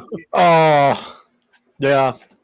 He would make a For good my money, secretary. the most damning book, the most damning document to come out of Mormonism is this trash right here. This is the Korah Horror Argument: A Missionary's Journey Out of Mormonism by Joe Rollins. I mean, just trash, but interesting. The shameless self-promotion. That's fine. Nice segue. Nice. Love it. So my last question I had for Tim or Carrie is why do you think it is that you were able to look at these documents and incorporate this new information and shift your perspective and your allegiances where others, John Welch, Kerry Muhlestein, they can't do it? Because I've been exceedingly blessed. I'm not even being facetious. I don't know. I don't get it. Because I was as faithful as Jack Welch was. I was as faithful as John Gee. I was as faithful in church and all that. I truly don't get it. That's one of the mysteries in my life. But I am very grateful that I was able to get to this point at this time. Not that I've arrived, but in my journey, I feel like what happened is, and I know this, I apologize in advance. This is going to come across as condescending, and I sincerely don't mean it, but I am really grateful that I have been able to been given the ability, the chance to broaden my mind, because that's what I've always wanted to do. When I was 11 years old, I said, I will never be bored in my life. I'm going to learn something new every day. And I have not failed in that. So I don't know why I was able to see the shift. I don't know why I had that shift. Like I say, I just virtually memorized everything Nibley wrote on this topic. All of the farm's materials, I could outquote all of you combined at one point in my life because I just read it nonstop so that I could be a really good apologist. And then along comes, actually what happened is I began studying the biblical scholarship. That might be part of it. Yeah, that's part of it. Yeah. Is then I saw the biblical scholarship, and I remember asking the fair people, hey, how come we aren't writing that good stuff? I mean, they're quoting the Greek and they're quoting the Hebrew and all. Oh, well, Nibley is. No, us, Mormons in general. How come we don't have the Greek and Hebrew in Sunday school and all that? And that started to say, Nibley is all Greek to me. It's Greek to me too. But maybe it showed the shallowness of the approach. I don't know. But how did you get your shift, Tim? Because you were deeper than I ever was. It was my upbringing. I grew up in West LA. I had Jewish friends, I had Protestant friends, I had Catholic friends. If you ever go to the LA Temple, the Ohio Chapel is right behind the temple, and right next door is a Catholic church and a Catholic school. And I go to mass with my friends and go to church sometimes. And I go to Hebrew school with my Jewish friends, and I went to Baptist school with my Baptist friends. That's because there were no video games back then. We had Saturday morning cartoons, man. And they hadn't invented. Never mind. I am curious if you knew. Well, go ahead. Sorry. And I've always been curious. I've always been very curious in my life. I always want to know why. My father really used to get upset at me because I would challenge things and authority and stuff, and because he wasn't comfortable with that. And I read the 7-volume history of the church. I knew about footnotes, and I knew how things were assembled from documents. And I often wondered, okay, what's behind this? Because when I read B.H. Roberts' history and I read the 7-volume history, and I go, there's got to be something behind it, that they're not showing or telling us. And then when I got to go to church archives and I got to dig into the documents, and that's a rabbit hole and a half. Yeah. So I was always looking, and I had cognitive dissonance, and I was trying to put it all together. But I had things happen to me spiritually that I thought it was the same thing, but I've had them ever since then too. Same thing. I've seen things before they happen. I have a second sight sometimes. Feelings. It was a gradual thing. It wasn't one thing. It was just everything adding up. Me too. Till I finally figured out it's all garbage. Yeah. It all just kind of came together one day. Yeah. When I was in leadership positions, and they wouldn't listen to me and wouldn't do the right thing. They do Tim, this or that. Was that before you got? Did you get excommunicated? Right. Well, that's another sharing story. Documents. Yeah, they tracked me for 10 years on the internet. They tracked me through Genie, then AOL. Really? Yeah. Wow. Yeah, my bishop warned me a couple of times. 2 bishops warned me. Stake president never said anything, but I know he knew. But yeah, they warned me to say, my mother went to school with Benson's son and Monson and these other people, and they were friends. And I mentioned that Monson knew my mother knew each other, and somebody called the church up. And the next Sunday I go to church and my bishop says, "What's this about Monson? My mother went to school with him. She knew him in school." That's all I said. And then I go to a regional conference in Palm Springs, and Monson's there, and he makes a statement that I knew was directed at me about him. And I'm going, man, crazy stuff.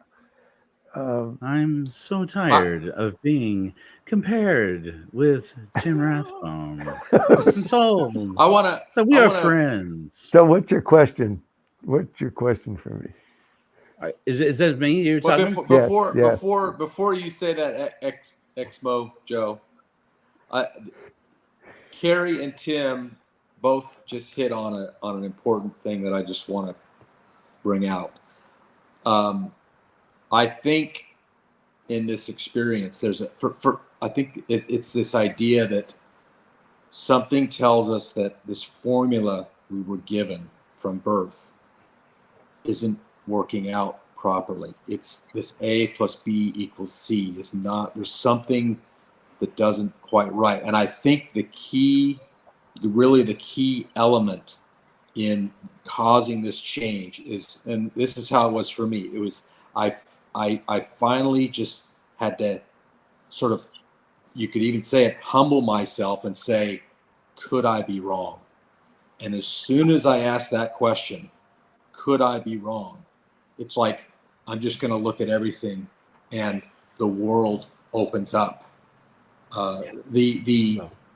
It's just an astonishing, it's traumatic. There's no question it's traumatic, but it's like, I'm going to rely on my own intuition, you might say.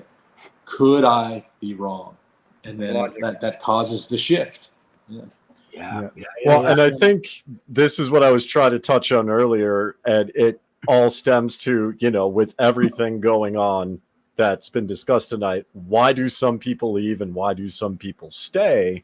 And I think we all kind of touched on it in our own way is, our personal lens, our upbringing, our experience, right? One of the reasons why I never mock people in the church, I never bash the church, and I never will, is because I've met many people who are just good, average people who have had powerful personal experiences in their lives.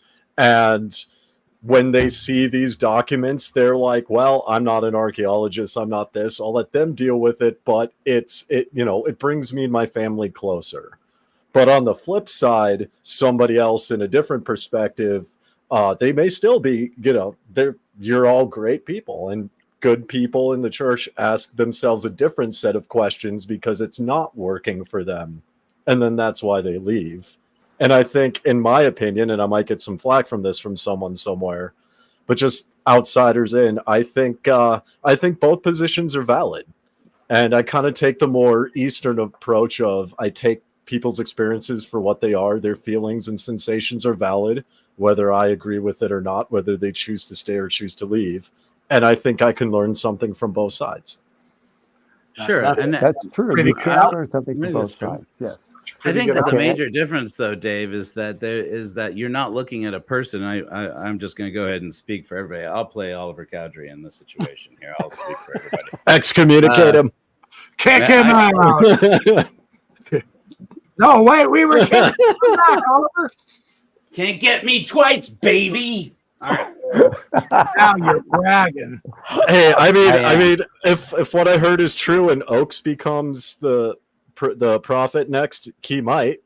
Yeah, he'll read back just to excommunicate you again. I got my plans put together for that, and Gene knows about that. But here's my question: I was asking is for Tim and or Carrie, is Jack Welch? Is this? I work with Jack. Yeah, I know. That's why I'm asking. Well, let me just get my question real quick, if I can. Okay. So this guy invented this idea, basically, that there's chiasmus in the Book of Mormon, verifies the Hebraic poetry / narrative styles in the Book of Mormon. He's been pushing it for 60 years since he invented it when he was a missionary in Germany. And it does seem to me in the things I've read lately, and I'm curious if I'm just making this up. You know him personally, and that's why I'm asking.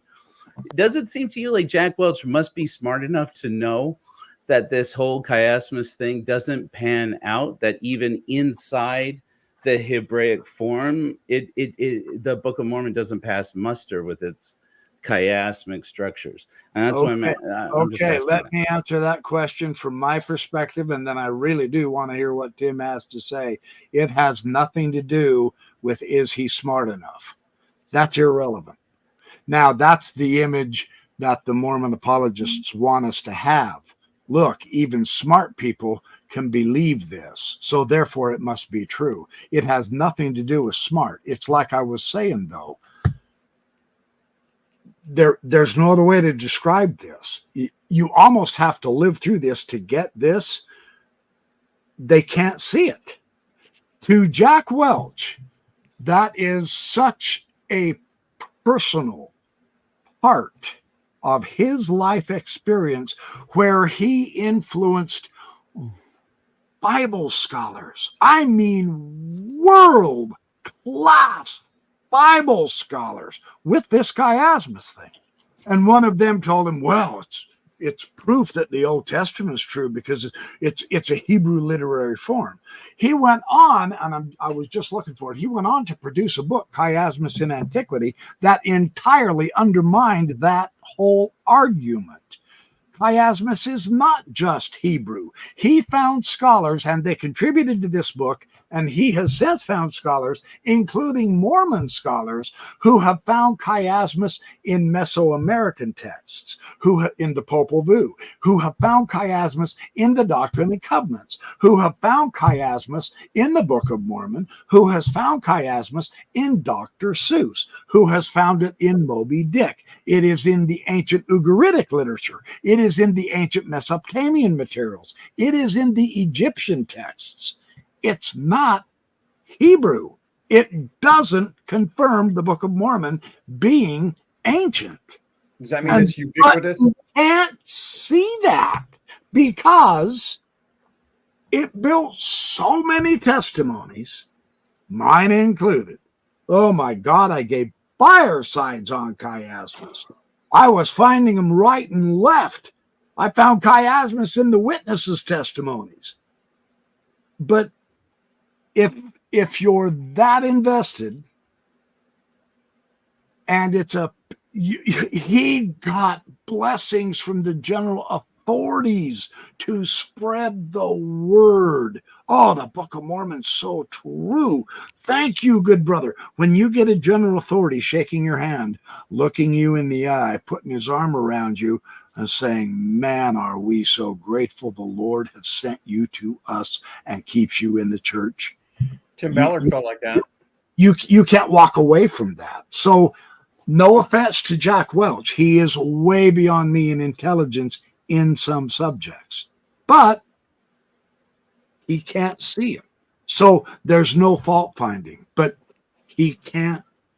He's been shown. I guarantee you, he's been shown. But he still can't see it. And that's it's kind of a lousy explanation, but I'm using my own experience. You can't see it when you're on the inside. Tim, you take over, Chief. Jack has an ego. Yeah. He wants to be a GA. Okay. Yeah. Story. I wrote that Book of Mormon translation paper. Most of it I've got it still, Tim. That's how and whose first name is on that paper? Yours. No. Jack Welch. That's right. Yeah. Absolutely. What does that tell you? I did the research. I wrote it. He puts his name first. He So can't if see history it. had changed, we would have Jack Welch on, and you'd be still waiting to be an apostle.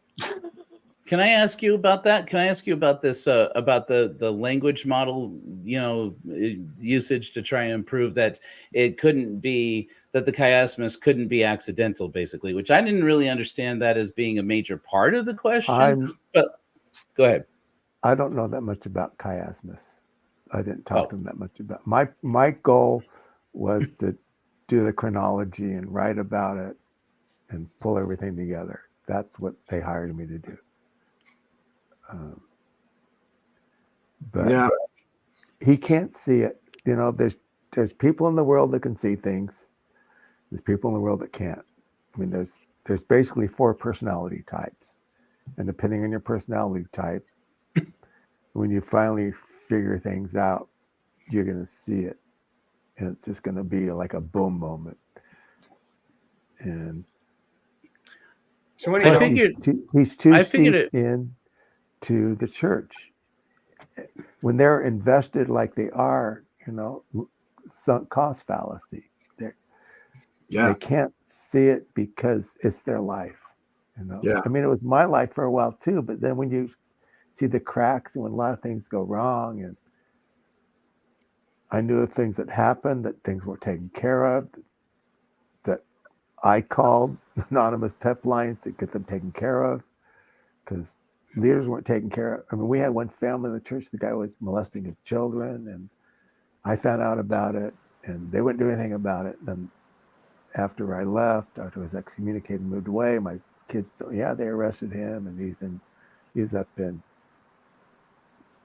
wherever, anywhere.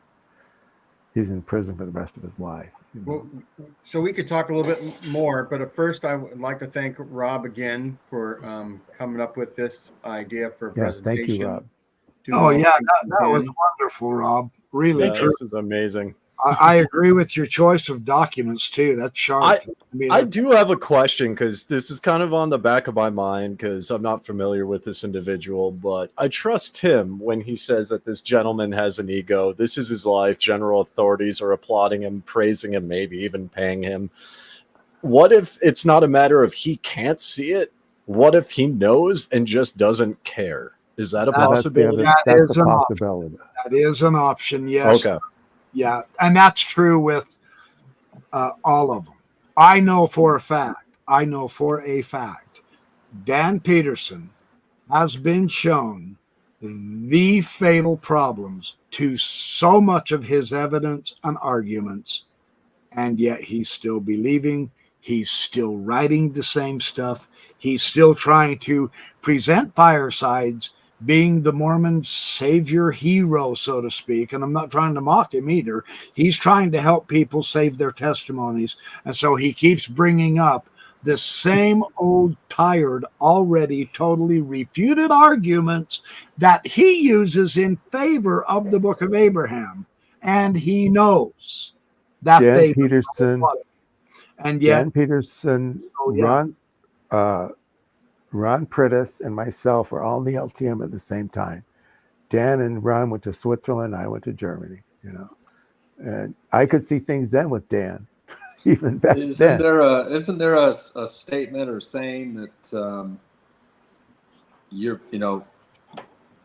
how's it go? It's whoever's paying you. That's when your life Yes. depends on Yes. believing. Cash bias. Then you can't. Yeah. That's Brother Jones' testimony of that they didn't pay him enough to stay. They didn't pay me. Frankly, Gene, that there's probably some truth to that. Yes, sir. Yeah. I think there also is.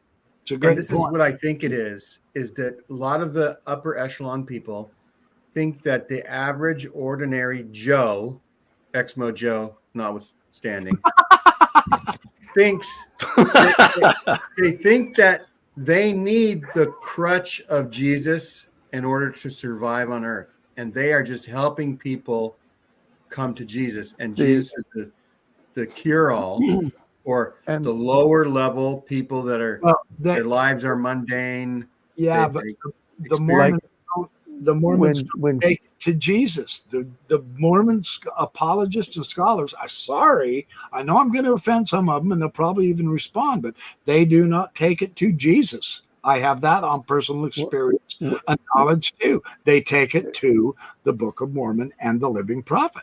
And I know, I get it. I get their rationale. Well, the Book of Mormon talks about Jesus on every other page. It's totally a second testimony of Jesus Christ, etc. So we do take you to Jesus. No, you do not, because what that does is it takes you back to Joseph Smith, and then from there they tie you to the current living prophet. So It's like I'm sorry, but yeah, I get your point, but that's not what they do, in my opinion. Well, like why would apology? Go ahead. Sorry. when Go ahead. when I took a New Testament and Old Testament classes from a scholar from Claremont, that's when my eyes were opened about a lot of stuff too. Like Carrie said, when you go and you study the Bible, It does. and you realize how it was assembled and what was left out, and Joseph Fitzmyer. Another, yeah. On a similar vein, it's like things that sort of cause us to see through the problems. Diamond Dave might appreciate this. Something that has always been interesting to me as I have seen a bit of the world outside of, I say, the Western United States. You go to China, you go to India, you go to all these places around the world, and if you're honest with yourself as a true believer, you have to be honest and realize that 99% of humanity doesn't care about the church. They don't even know about the church. It's all they don't. It doesn't even enter their mind. Okay? Exactly, and like in my experience too, it seems like they're trying a little too hard. And that's something that just I look at weird with not just the LDS Church, but kind of Christianity in general, because it's like we need to save people and send people to India and Thailand and Malaysia and Indonesia.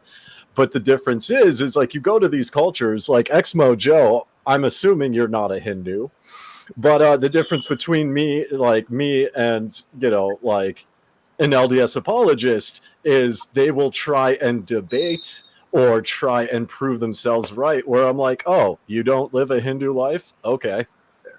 Like, whatever. Yeah, good. Like, Good. You've got Good the people, the evangelicals, are you saved? This stuff. And like, what difference does it make? And no. I mean, with missionaries, it's baptisms. With them, how many people they save? Like, and then add to this element the incredibly moral people you can meet who are not Christian. Yeah, exactly. Yeah. Yeah. I just don't really see why moral by our definition. What we would consider moral, right? Mm-hmm. But yeah, these are things that really, in my opinion, force you to open your mind a bit. Yeah. Mm-hmm. Good point. Yeah. See, that's a beautiful advantage you've got right there. I've never lived outside the United States. Crap, I barely made it out of Idaho for 2 years to Missouri on a mission. Come visit me, Carrie. I'll open your mind a bit out here. I would love to. I think my next vacation, I'm gonna come spend 2 weeks with I gotta ask Brother Jones real quick. Where in Thailand are you? If you're comfortable sharing the city, and I will preface this by saying, because on Facebook, I have some friends who own go-go bars in Pattaya. And I met them on Facebook, and I've been promoting their go-go bars. And I'm like, yeah, I'll drop by and hang out. So I'm just curious if you're in that region or if you're more farther away. If you're comfortable sharing, if not, I live in downtown Bangkok.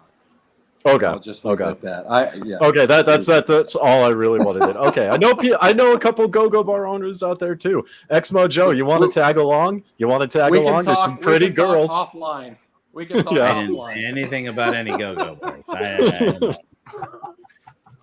All I was going to say is that I'm not really certain why any apologist would be careful about Jesus when they work for the Church of Mammon of Latter-day Saints. That's Exmo Joe from Hellfire Agency Podcast. Go to hellfire.agency.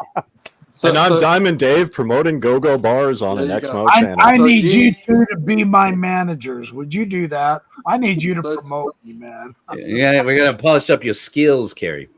Gene, your next project is to conduct a tour to Bangkok. There you go. There you go. You need a catchphrase, Carrie. You need to start saying, "Get in the yard." You got a problem? Get in the yard. The backyard professor. Something like that. Yeah. I might steal that from you. The grass is always greener in the backyard.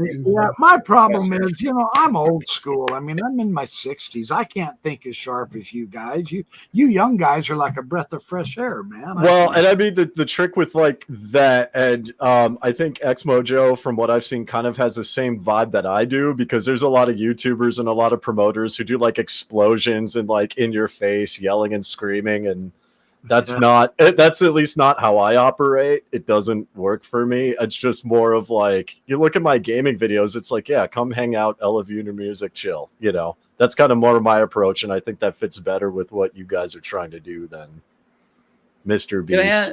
Well, I'm enjoying this group as much as any of them. These are becoming very, very pleasant. I mean, Rob just did a spectacular. Conan the librarian, thank you. He did a spectacular job. More money for Tim. Thank you. This is our own little support group. We're gonna go eat Thrive or Sunstone or something.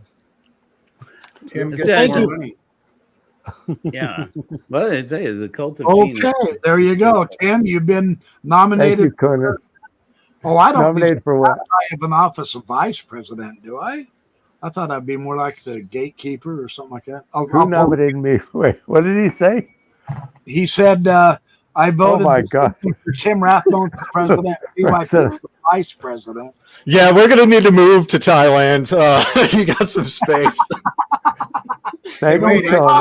We promise we'll make it fun. Yeah. I thought the going price for voting for somebody was $1 million a vote. Mm-hmm. Could be. Well, this was fun. Thank you for everybody. Western Australia from down under. Nice. I love you. Really? They're the best UFO watchers there are, man. These guys are the real deal. Wow, high power one. Wow. So, Carrie, I got to get Heidi on your show. Gina and I were talking about this earlier. My friend Heidi Love.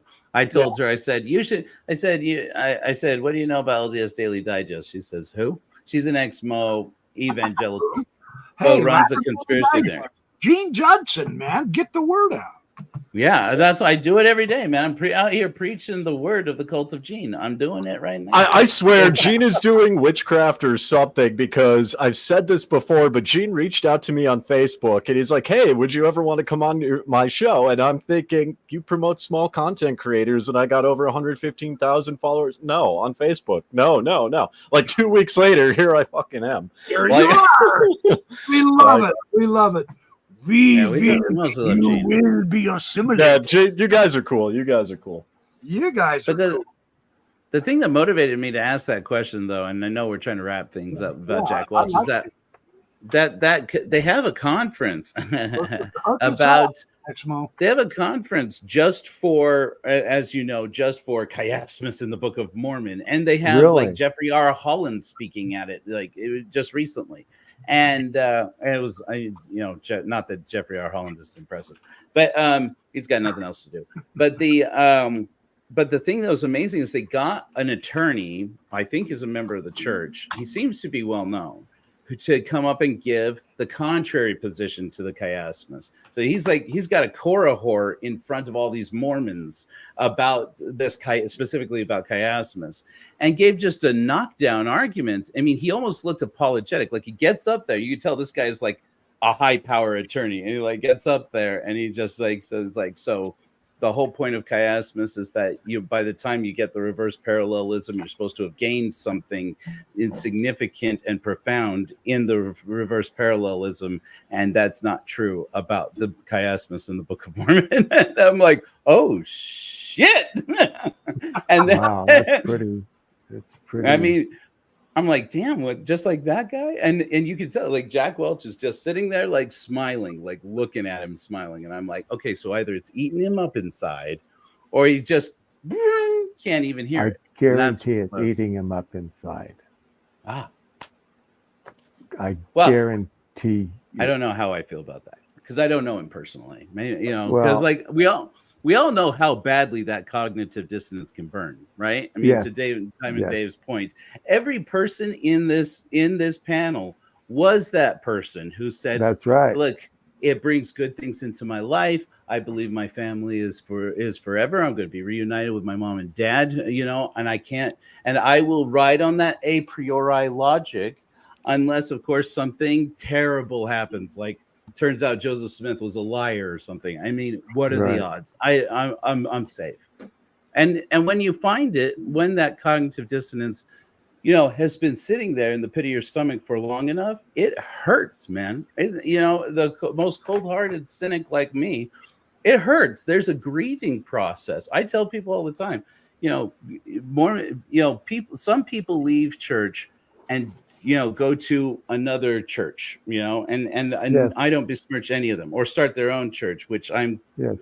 finding more and more understandable. But I say, like, Mormonism burns God out of you for a lot of us who become atheists. It's like you burn out on it, and so it's like, and that largely has to do with when you have to hold that cognitive dissonance in your stomach for long enough, it just burns you up from the inside out. My opinion. Yeah. I'm Yeah. curious on the kind of the other end of the spectrum, because you mentioned being burned out, and that kind of goes in the concept I heard of the high demand religion. I'm kind of wondering how, because the church is expanding internationally, if it's going to have the opposite effect. Because before I stopped going, I was struggling to reconcile some stuff, and then the church time went from 3 hours to 2 hours. And they were changing some other stuff. And I'm like, wait a minute. If the church is true, why are we decreasing time? Shouldn't we be increasing time? There's not a lot of enforced standards. You were golden, weren't you? Wow. Yeah, well, and that was the thing, because puja ceremonies can go 8 to 10 hours in a But- temple. Right. Some of us, Muslims pray 5 times a day. And the Mormon endowment used to be an all-day situation. Yeah. some of us used to go priesthood meeting, Sunday school, and sacrament meeting at night. Yeah. And then Oh, Bishop- like when I I Three was meetings. Yeah. when I was active, I was in church, and then I did the Sunday school, and then I did all that. I did the FHE on Mondays, and then I went to my roommate's YSA ward for their get together on Tuesday. I'm sorry, mine was on Tuesdays, his was on Wednesdays. There was something else going on Thursdays. Yeah. And it was good. I enjoyed it, but I'm like, wait, it's only an hour long. These were What am I doing? These were 3 separate times. You'd go to priesthood meeting at like 8 or 9, and then at 10 o'clock you had Sunday school, where you meet in the chapel and do sacrament. No, maybe no. We did sacrament in Sunday school. Did we? Okay, thank you. And then at night, 5 or 6, you have sacrament meeting where you have the talk. You did 2.5 minute talks for Sunday school, and then you break up your classes. Right. You go to priesthood meeting and you meet in the chapel, and then you go to your quorums, and then Sunday school, and then in the evening you sacrament meeting, and that's when you had speakers. High councilman came every 3rd Sunday.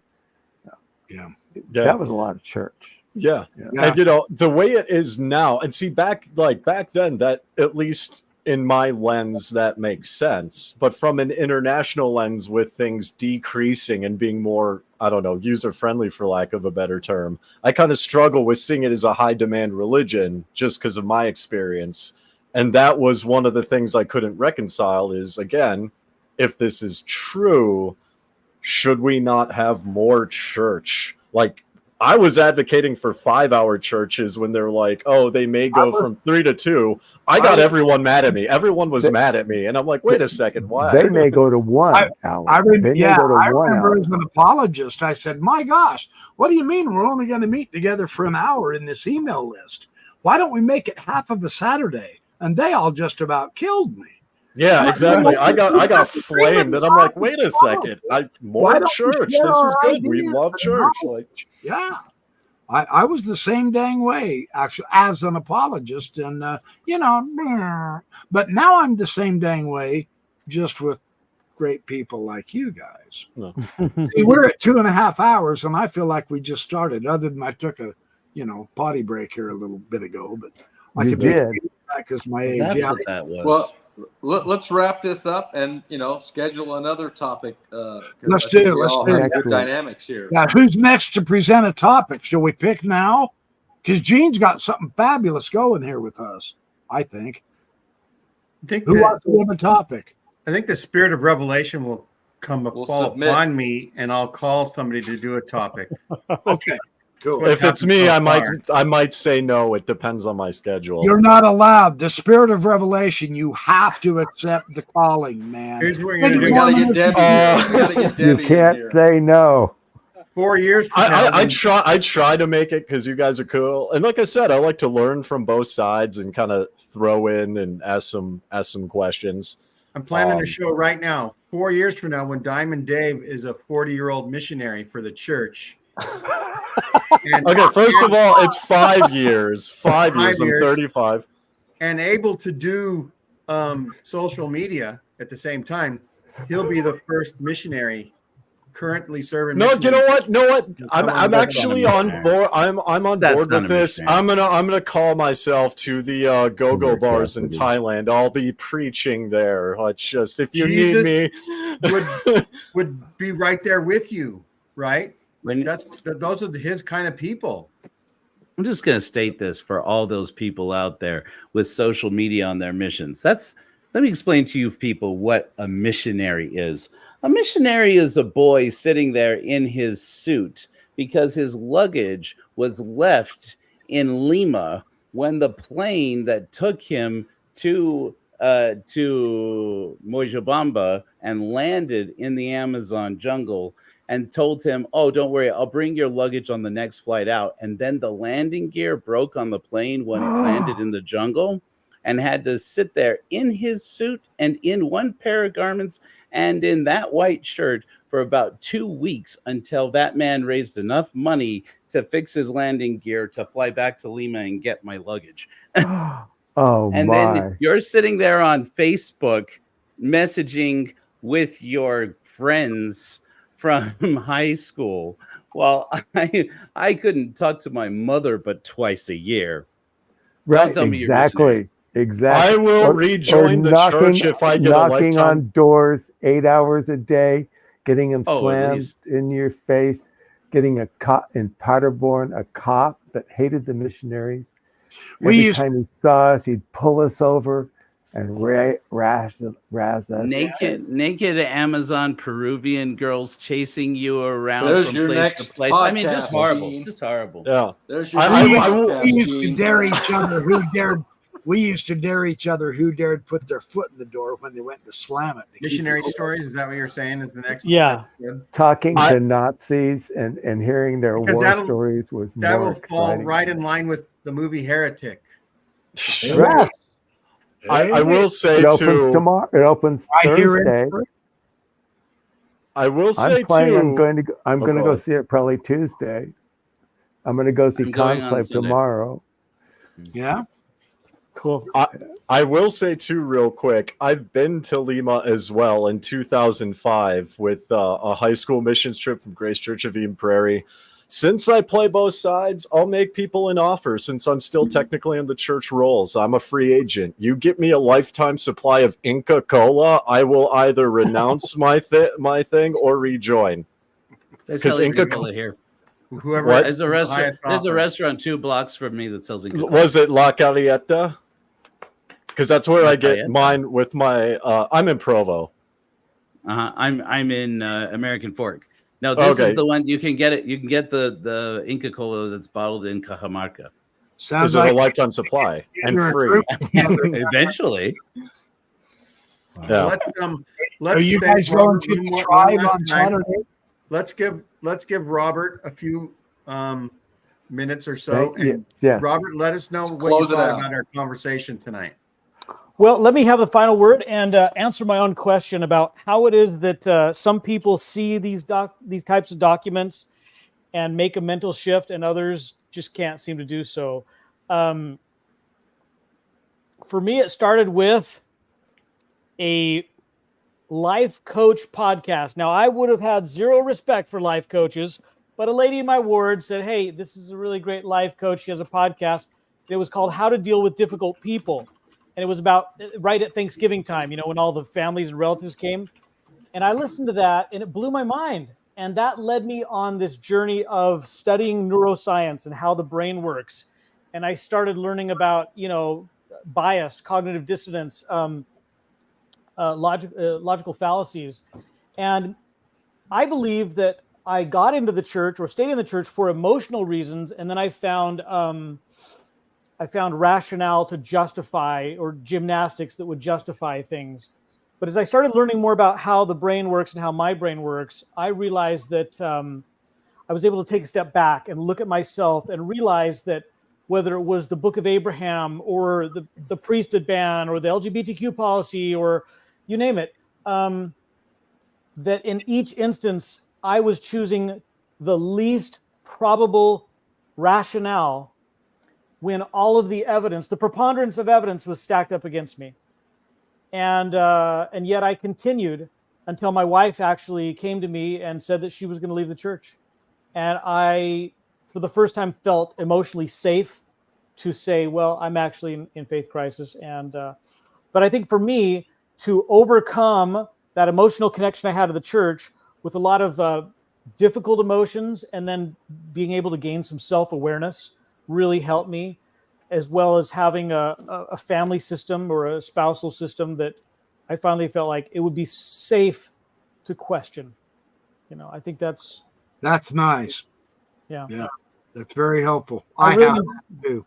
Yeah, I really enjoyed everybody's opinion on these documents, and that was a lot of fun. Thanks, Dylan. I appreciate you guys putting up with me.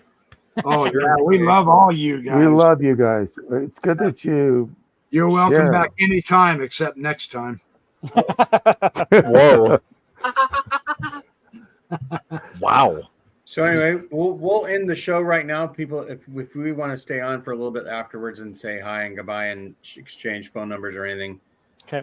But thanks everyone for watching. There's